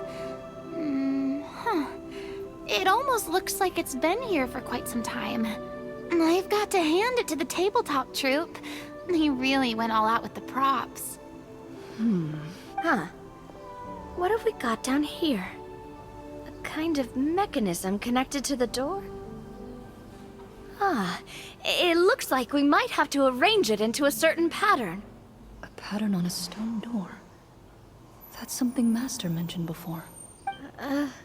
Is something wrong, Clorinde? After a long, difficult journey, you finally arrive at the location indicated by your map.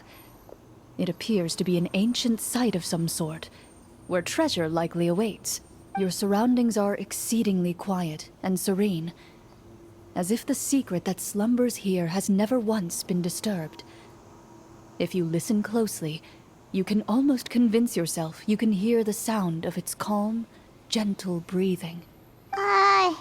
That description makes Paimon feel kinda bad for disturbing this place. We're doing this for the sake of the people, to free them from the evil sorcerer. I say it's time for this treasure to once again see the light of day. Lenny's right. We need to keep going.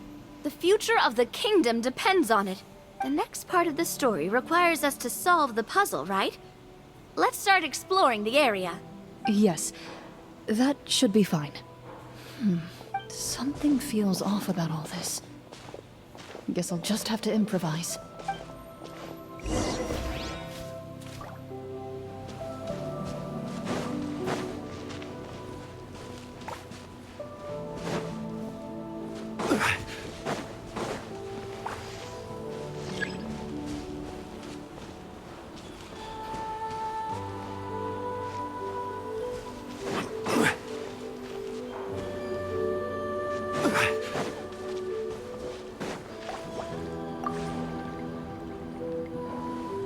I found something!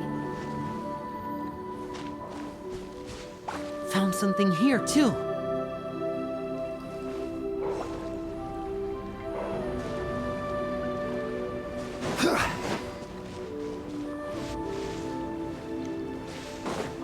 Same here.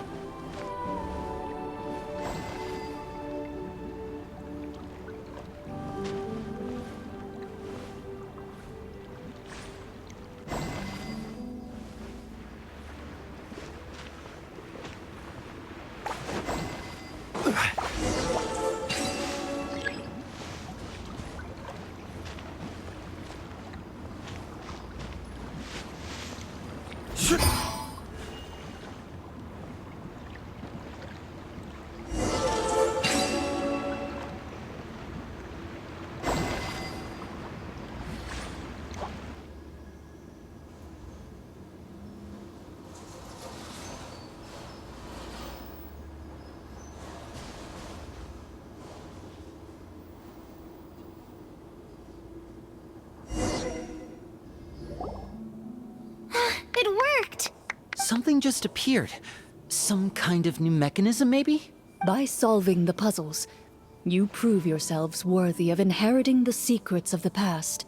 At the end of each puzzle, you're rewarded with With? a key. Oh, it must be the key to the big door. This is one of the Marechaussee Hunter keys that are passed down from generation to generation. It looks just like the one Master passed down to me.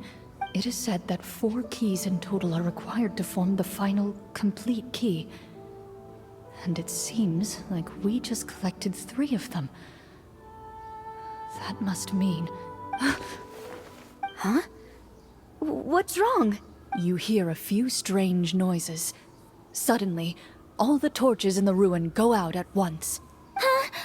What's going on? Did we fall into another trap? For the sake of immersion, please close your eyes, everyone. Without the torches, the space is now completely dark, and you cannot see anything. Oh, sorry about the noise. Let me let it pass.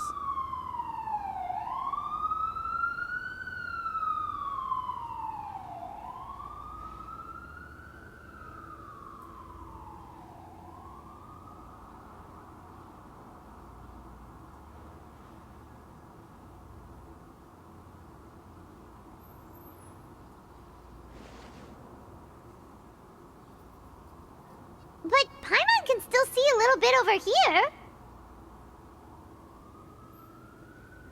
Oh, right. Sorry.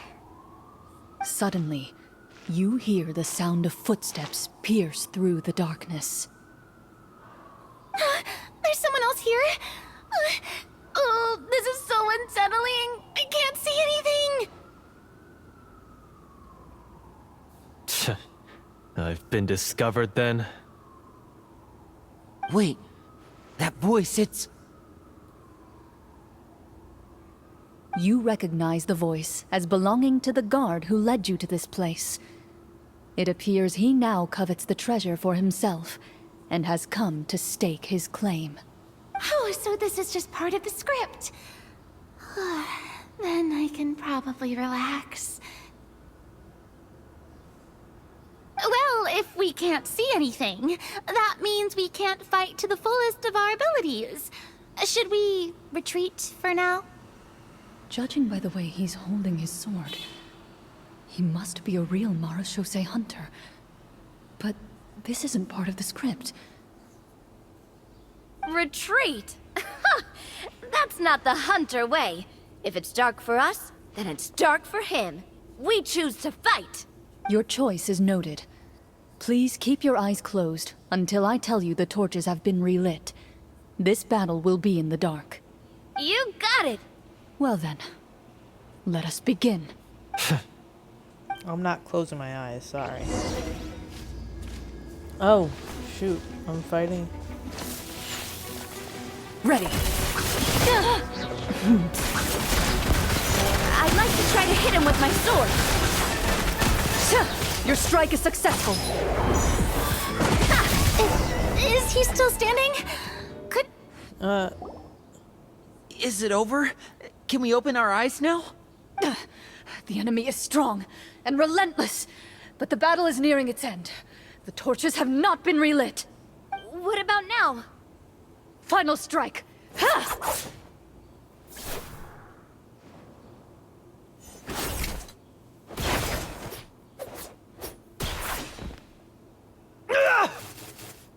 Oh, well, did we get him?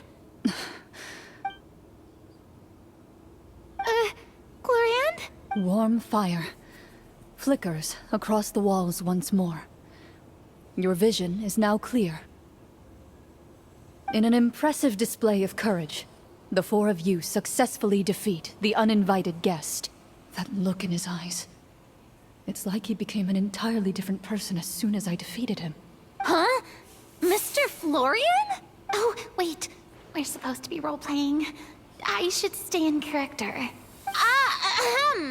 Speak your name, guard. Why did you lead us here just to betray us? Is this treasure really more important to you than bringing peace to the kingdom? What kingdom? What peace? Those were nothing but lies! I, Florian, am a true Marashose hunter, descended from hunters of ages past. So he's also using his real name.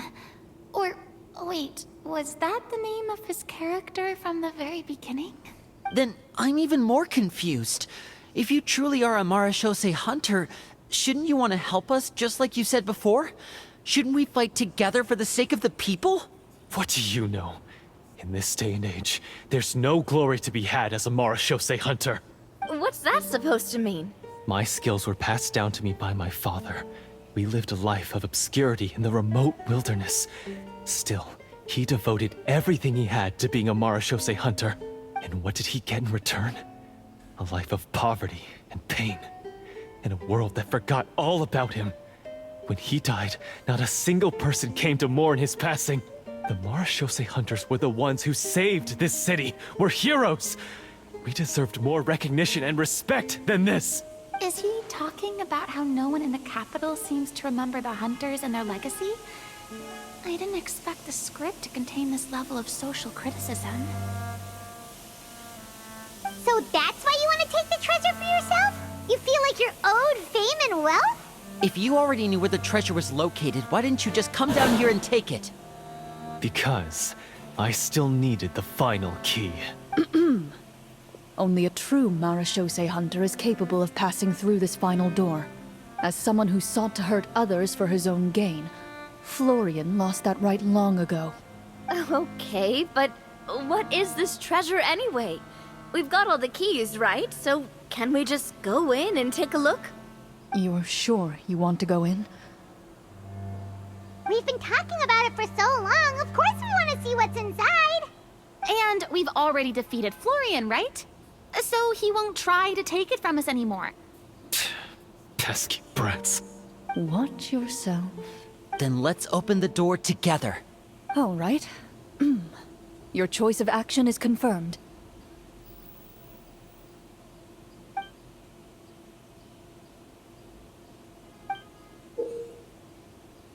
Before you, the door to the treasure, sealed and undisturbed for more than 100 years, finally swings open. You hear the shrill wail of the door hinge as it rotates for the first time after years of disuse. Almost like a sleeping giant letting out an extended yawn. You get the impression that the secrets buried behind this door might be just as heavy as the sound you just heard. It's open! Come on, let's go in! Paimon wants to see what's inside! Ooh, me too! Ugh, uncovering hidden treasure is the most exciting part of adventuring. What do we have here? Uh-huh. A stone tablet? And some shabby weapons?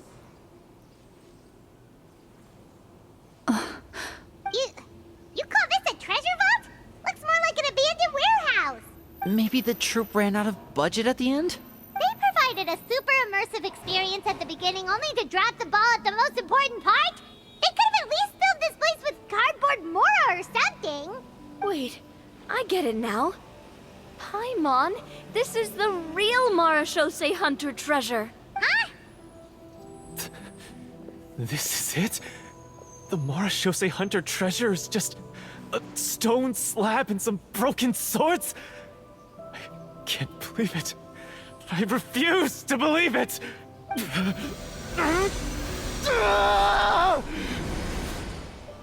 Whoa, are you okay?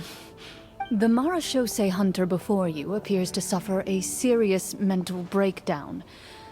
He needs to leave the room for a moment to collect himself. One of you seems to understand the significance of the treasure already. If the rest of you wish to follow suit, you may remain here in the meantime and explore your surroundings. Okay, I want those crystal flies. The old and broken.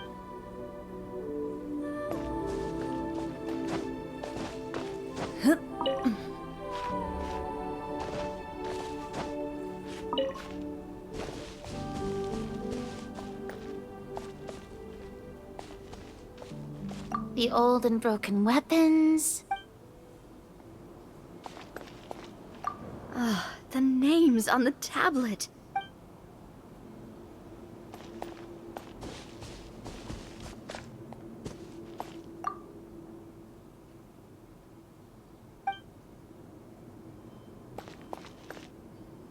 What is the treasure supposed to be?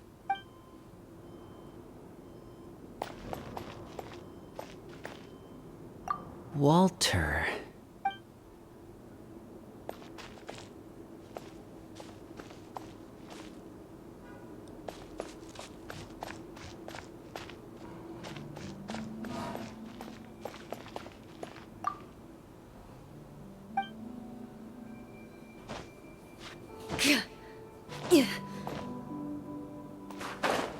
Okay, what am I supposed to be doing?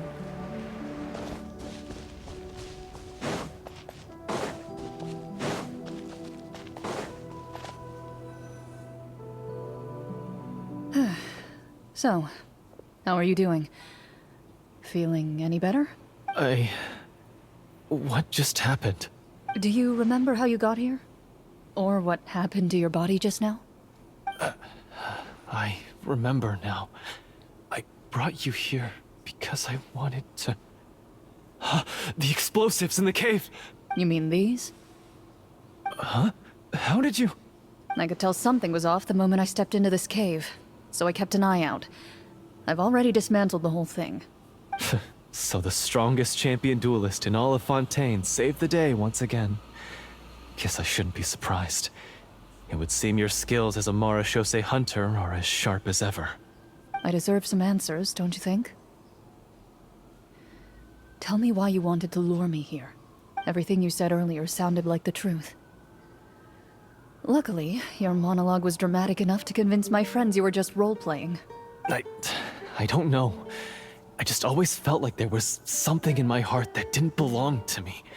Something agitated and angry. Who knows? Maybe it was my own anger all along. I could never really tell. The feelings about my father and the other Marashose hunters are real. It just wasn't fair. I was angry, bitter that no one remembered them or praised their accomplishments. I don't know when it started, but at some point, my anger came to completely consume me. At that point, I remembered the legend my father used to tell me. The one about the treasure. But if the treasure was all you cared about, why plant all those explosives? Wouldn't they just destroy the treasure and bury you along with it? I can't remember. My head is a mess. It felt like there was this voice telling me to eliminate the hunters, but now it's gone. From your description, I suspect you were dealing with a Devorator. Devorator? Oh, your master... your father, I mean, never talked about it? It was a kind of monster that was active several centuries ago. It's weird that he pronounced it differently than she did. I guess the actors were both reading it, and neither one knew how it was supposed to be pronounced. No, I've heard of it. I'm just not sure why you suddenly... Wait, it can't be. The seal! The seal? My family has served as Marashose hunters for many generations. But the title and swordsmanship weren't the only things passed down over our line. There was a seal as well. My father instructed me to always watch over that seal and maintain it regularly. He said it had been passed down over a truly ancient age, and protecting it was our clan's most important duty. But I neglected that duty after he died. I finally decided to come down and check on it one day, and that's where my memories become fuzzy. The Devorator would be a formidable adversary for any mortal being, even ones as capable as the Hunters. If you lacked the power to completely destroy it, you could easily fall prey to its influence and corruption. In light of this, some Marashose hunters chose to seal the Devorator away, in the hopes that a permanent solution would come with the passage of time. I heard it has the power to amplify the obsessions and desires in people's hearts, to the point where they overtake you entirely. It would seem I'm not just lacking in skill with a blade, but in mental fortitude as well. And yet, you were able to retrieve 3 of the 4 keys. If I remember correctly, each was entrusted to a respected and capable hunter. How did you manage it? One of them belonged to my father. The second I stole from a different hunter. And the third... was one that I snatched while the person was on the way home from the tavern. I nearly died in that alley. I know just how strong you are. It's as clear as day to everyone in Fontaine. I observed you from dusk to dawn, but could never find any opportunity to sneak up on you. I never even saw you drink a single glass of liquor. The only way I could think to obtain that last key was to lure you here using your hobby, and then... Oh, I get it now. That monster, it wanted to bury you here alongside the treasure. I won't comment on anything else, but the script was good. Well, I did pour my heart and soul into it. The stories my father used to tell me about the glory of the heroic Marashose hunters and how they came to be forgotten. It's more than just a story. Huh? You're proud to be a hunter. You're still holding onto that part of yourself, no matter how small. I have done so many despicable things. I have nothing to be proud of. Then explain the purpose of the evil sorcerer in your story. Isn't he the true antagonist? The one who sought nothing but his own gain, and used the people as pawns to attain it? In your heart of hearts, he was the one you truly wanted to defeat. But I've already tainted my sword. I no longer have any right to... Wake up, Florian. Remember how you introduced yourself earlier. Do you really think the hunters acted out of a desire for honor and glory? Or to be loved and acknowledged by the people? What did your father teach you about our order? You do not wield your sword for yourself, but to protect those you serve. There's nothing special about a blade. It's the intentions of the wielder that matter above all else. Do you still not understand? Even after seeing the treasure for yourself? The contents of that room, they represent the true legacy the hunters left behind.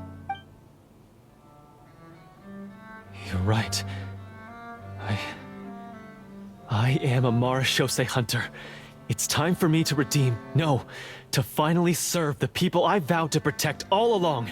I wouldn't be so quick to push aside the need for redemption. I know. That's a charge I won't bother to defend myself against. Good. Then, come with me. And help me see the script through to the end. Huh? See the script through to the end? But there's no more script left. Never finished it, huh? No, I mean, I wrote the script with the sole purpose of luring you all here. There was no reason to write beyond this point. Then we'll just have to keep writing it. The evil sorcerer still needs to be defeated. You mean the Devorator? Are you saying I have to make up the rest of the script as we go along? Is that really so hard? You've already written most of it. Surely you can write an ending where the hunters win and justice prevails. I'll be there to help you too. You aren't afraid your party will fall into danger? I know what my friends are capable of, and they're all quite skilled. Besides, I need their help. Then, are you going to tell them the truth about all this? I don't intend to spoil the fun. Sometimes, protecting dreams and fantasies is more important than exposing the truth. Don't you think?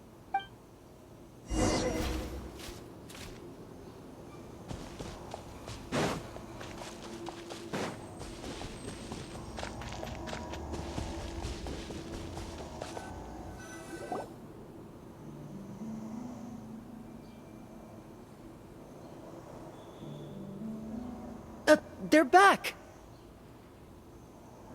That took a while. Ahem! My fellow Marashose hunters, please forgive me, for I have sinned. Tone it down. Sorry. After crossing swords with you and witnessing your courage in battle, I've rediscovered my true self and regained my pride as a Marashose hunter. Oh, do I smell a redemption arc? I confess, I was brainwashed by the evil sorcerer. He asked me to lure you here so he could bury you in this cave. That little... Wait, you're saying all of that wasn't you, but the evil sorcerer? That's right. He's adept at manipulating the hearts and minds of the people. I fell under his influence because I did not possess a strong enough sense of will. Huh.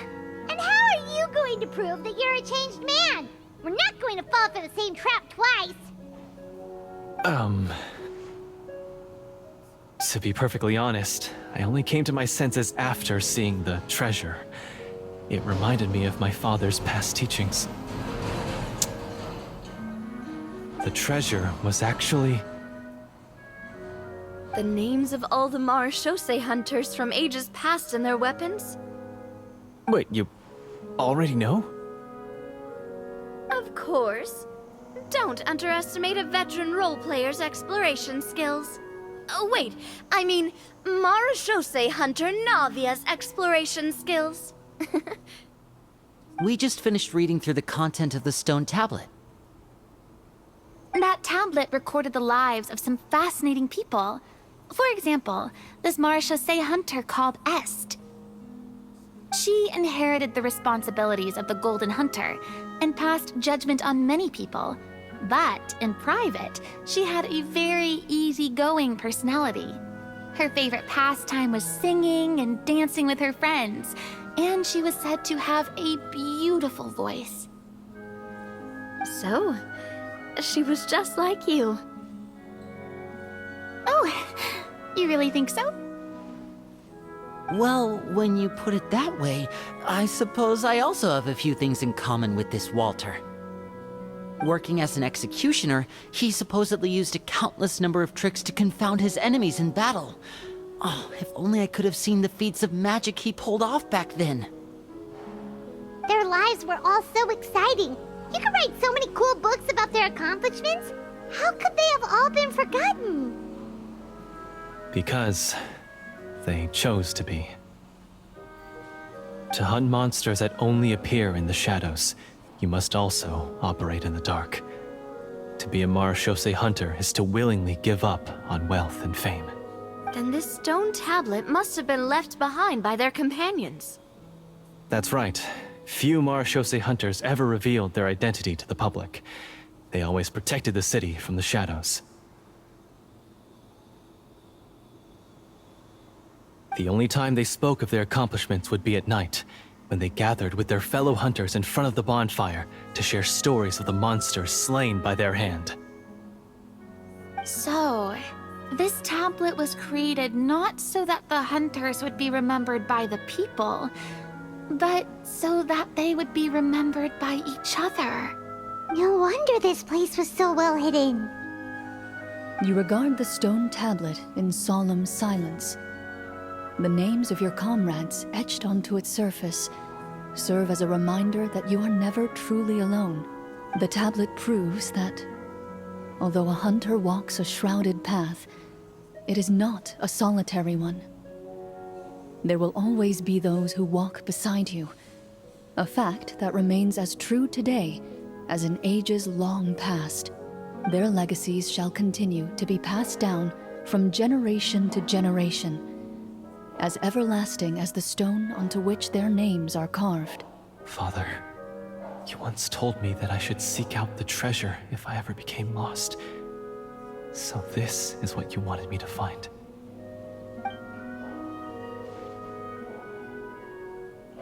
Thank you, my friend. You are very kind. I implore you, everyone, please give me a chance to make up for all I've done. Allow me to fight alongside you and defeat the evil sorcerer that threatens the peace and prosperity of everyone in this kingdom. Well, I say we let you join. Sounds good to me too. Everyone makes mistakes. What matters is what you do to make up for them. I have no objections, but... Mr. Florian, do you even know how to defeat the evil sorcerer? When he took over my mind, I gained some insight into his thoughts. Every time I thought of the treasure, he reacted with a strong sense of fear. Huh? He's afraid of the treasure? But there's nothing here except some broken weapons and the stone tablet. What if the secret's hidden inside these weapons? GM, permission to investigate.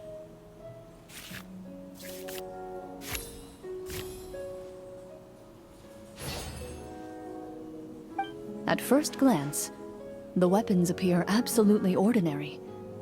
But as you observe them, you notice a faint energy emanating from within. These blades have slain countless monsters. Though it's been a long time since they were used in battle, their edges remain sharp, as if they're simply waiting for the next worthy hunter to carry on their legacy. So basically take these with us, right? I'll take this weapon, since it used to belong to Est. Maybe it'll find comfort in being held by someone who appreciates the arts. Ah, good idea. I'll take Mr. Walter's bow then. From one archer-magician to another. Paimon's gonna pick a cool weapon too!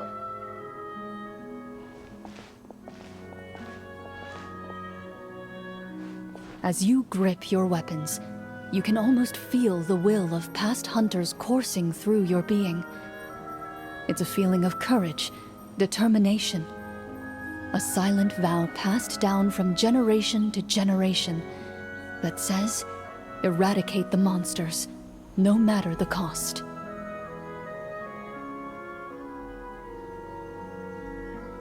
Mr. Florian, do you know where to find the evil sorcerer? I was able to see his surroundings when our minds were connected. I believe he's currently hiding out at the church in the kingdom.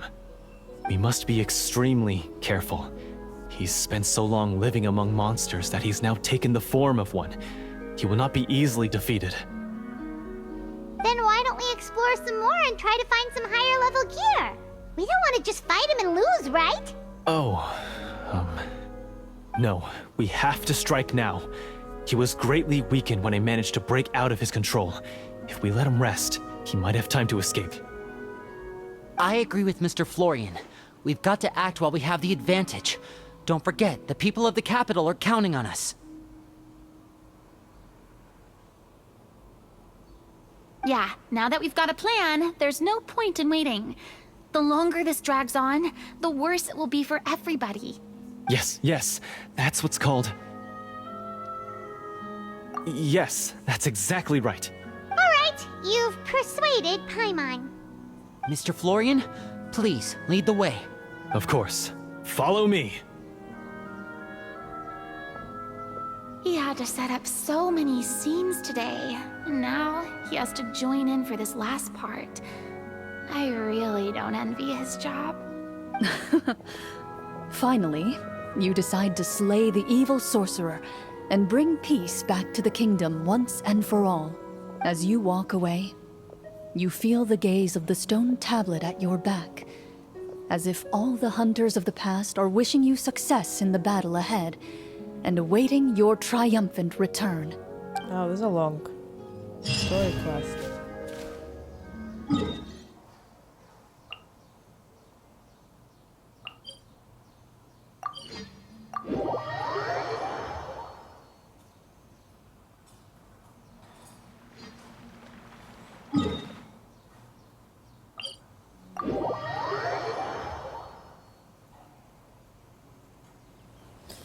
Is there a boss battle right there that I highlighted?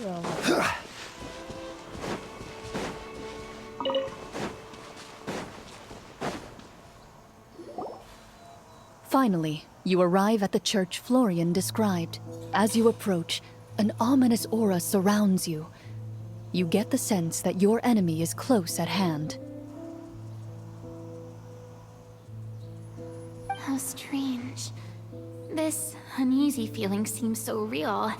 How did they manage that?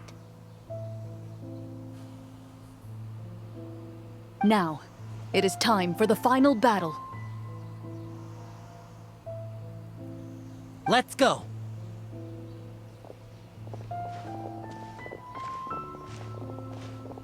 Florian, wait.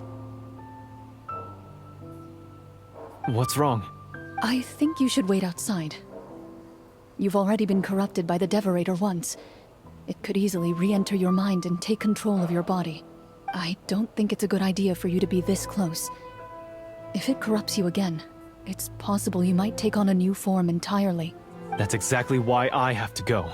Why I should be at the very front. You mean... Yes. I intend to lure it into my body. That's too risky.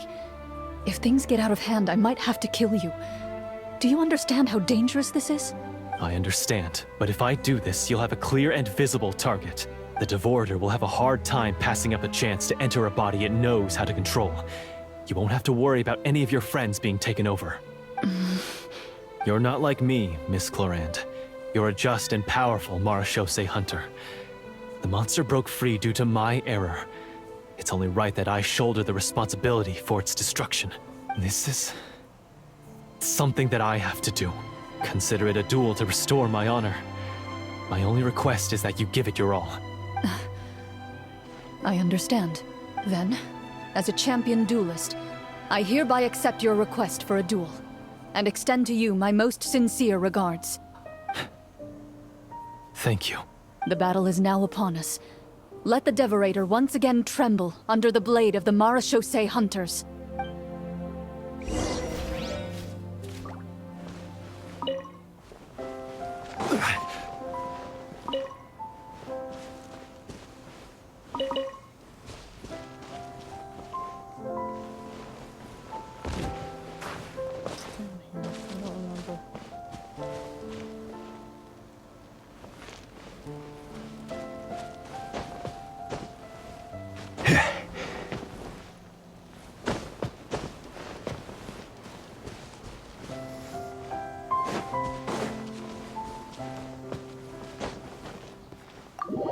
This is a really long quest.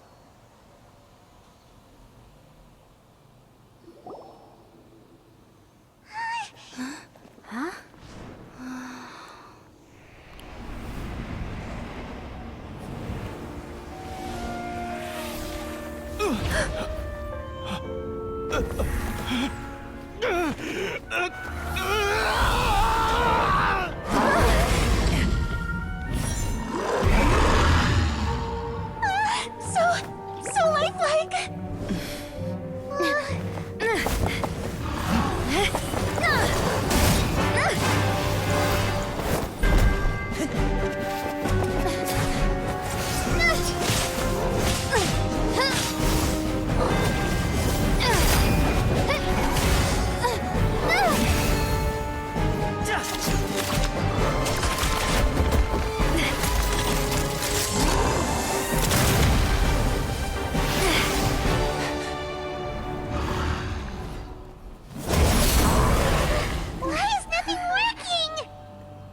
This foe is not invincible. You hold the treasure. The power to defeat it in your own 2 hands. The treasure? You mean... The names! It's the Marechaussee Hunters' names! How are we supposed to... You forget, Paimon? There's still one skill we saved until the very end. Hunters fight not for fame, but to aid the people whenever they are summoned. Walter the Marechaussee Hunter, master of 1,000 tricks, executioner of the Phantom Hunters, I call for aid!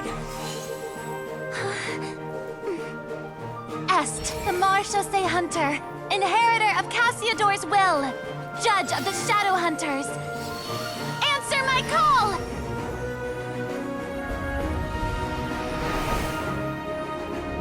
Petronia, protector of justice and order. The hunter I respect the most. Thank you for saving my friend, the best one I'll ever know.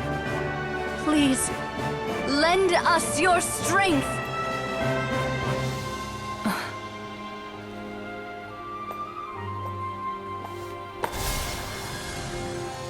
We have come to answer your summons.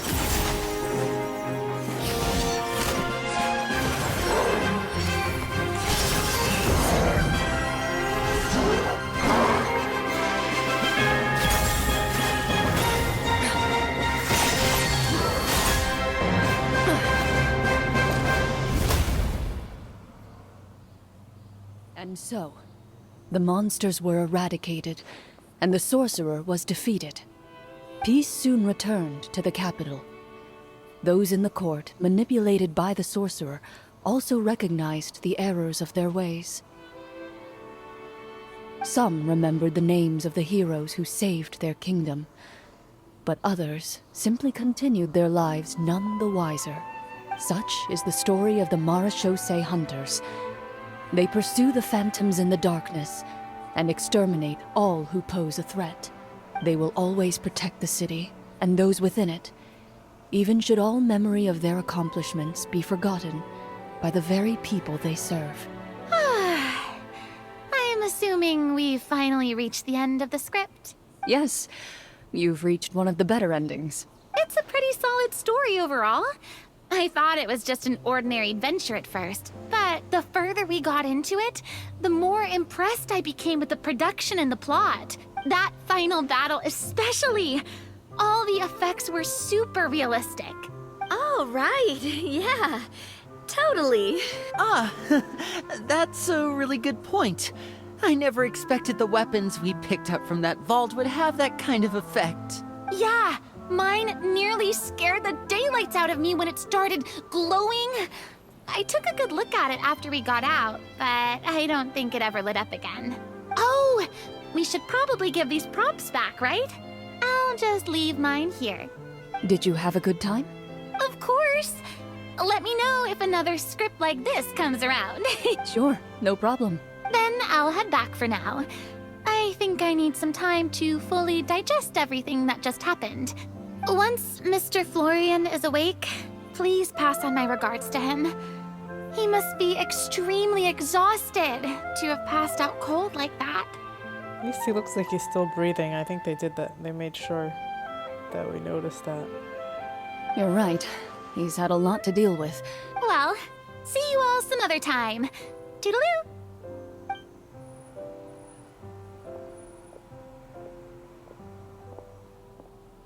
Okay, so, can I ask now?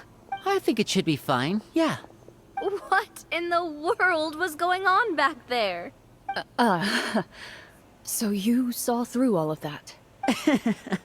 That time in the cave when you told us to close our eyes, it'd be weirder if we didn't notice anything. I was dying of curiosity the entire time. I mean, you did a pretty bang-up job of pretending nothing had gone wrong. Farina actually looked like she thought all of it was planned. Guess none of us wanted to be the one to break the illusion. What are you all talking about? Oh, wait. Don't tell me you never... Ugh, this is all my fault. It's not too late to cover your ears. Here, partner, I'll do it for you. Bit late for that, don't you think? You're saying Everything that happened back there wasn't actually part of the script? It's probably more accurate to say this was never a real scripted story to begin with. What? So loud. My head. Hey, you! Get up right now and explain yourself! No shaking, please! Oh, my head. Did Paimon just hear that right? You guys made up that whole last part on the spot? It's not nice to lie to people, but Paimon's got to admit that was a really good story, Florian. Oh, and nice improvisation, Clorinde! Yeah, it was like watching a magician improvise a spectacular magic trick after forgetting an important prop. If Paimon knew something was wrong with that vault, she would have floated straight in the opposite direction. Everything was under control. As if you've ever described a situation as being out of control. I'm pretty sure any situation you consider to be easy to handle would scare a reasonable person half to death. Guess I'm just used to it. You must run into a lot of unexpected situations then. That explains why you're so good at coming up with things on the spot. As for you, Florian... I know there's no excuse for what I did. I'll turn myself into the guards at once, confess my crimes, and accept any punishment that comes my way. I would say you've already suffered more than enough. What? You may have been blinded by fame and fortune in the beginning, but your actions during the final battle had proven you to be a true Marechaussee hunter. You'll be far more used to the city above ground than below. Your job as a hunter is more important. But... Of course, you'll still need to take the keys and pay a personal visit to the 2 hunters you wronged. Prepare to accept any terms they give you as well. Yes, of course. As far as I'm concerned, though, your showing in the duel was enough to prove your honor. Then I'll do exactly as you said. I'll go return those 2 keys right now. Thank you so much, everyone. I'll do my best to prove myself worthy of the second chance you've given me. I swear this on my name and honor as a Marechaussee hunter. Until we meet again, everyone.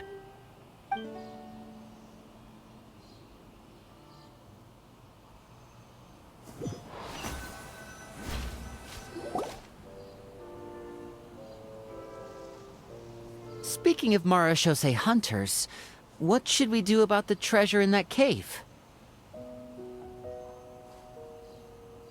Leave it be. Are you sure? We could show it to people, make it so that the hunters are remembered. Don't you want that? No. Every name on that tablet made the same choice. All hunters know what the path entails. I am no exception. My identity as a Marechaussee hunter is not something I need people to remember. I wish only to be recognized as a champion duelist. Nothing more. That's certainly very different from the path of a magician. Still, I admire your decision. Wait, I just remembered something. If there were no special effects involved, why did our weapons begin to glow during the battle? That's because the Marechaussee hunters of ages past would often imbue their weapons with special enchantments to suppress the monsters. Whenever a monster was nearby, their weapons would start to glow. Oh, so that's why they had an effect on that guy near the end. I really thought the summons were doing all the work. Well, I'm sure the summons were a part of it too. Oh? How so? This particular devorator probably hailed from the same era as the hunters we saw in the room. The names you recited all belonged to the bravest hunters. Countless monsters fell to their blades. That's likely why the devorator visibly reacted when you said them out loud. So the names held the power all along! Navia. Everything you said during your summon. Huh? Oh, I meant what I said. I mean, it was true to my character, so yeah, I'm glad you heard it. Just don't make me repeat myself. It's embarrassing. I really appreciated those words. All right, all right. Don't get all sentimental on me. Anyway, let's not talk about that anymore. I'm going to go on ahead. Don't fall too far behind now. She ran off! I should probably head back as well. This story was truly incredible. I might have to spend the whole night telling my siblings all about it. Goodbye. Traveler, should your name and deeds be forgotten, what do you think the significance of your journey will be? I suppose the significance would be the journey itself and the world we helped create. There's still value in the time I shared with everyone here, in the things we were able to accomplish, even if no one remembers them. A great answer. I'll remember it. Me? The Marachose hunter says nothing in response to that question. Perhaps her answer lies in her silence. An unspoken vow left to echo through the night. The path she walks needs no explanation. That was a good quest. Long, though. Really long. Oh.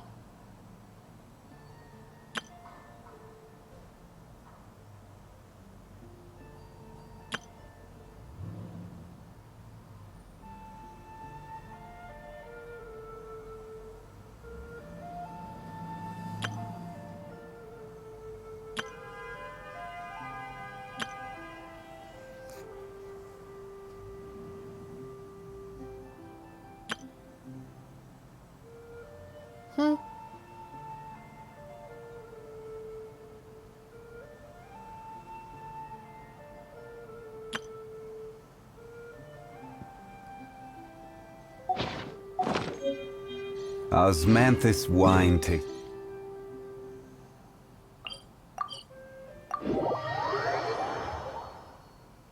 Okay. Gonna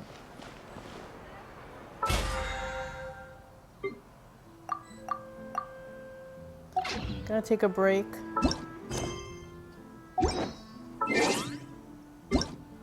That is Genshin Impact. If you enjoyed this, please subscribe to my channel. Thanks. Bye-bye.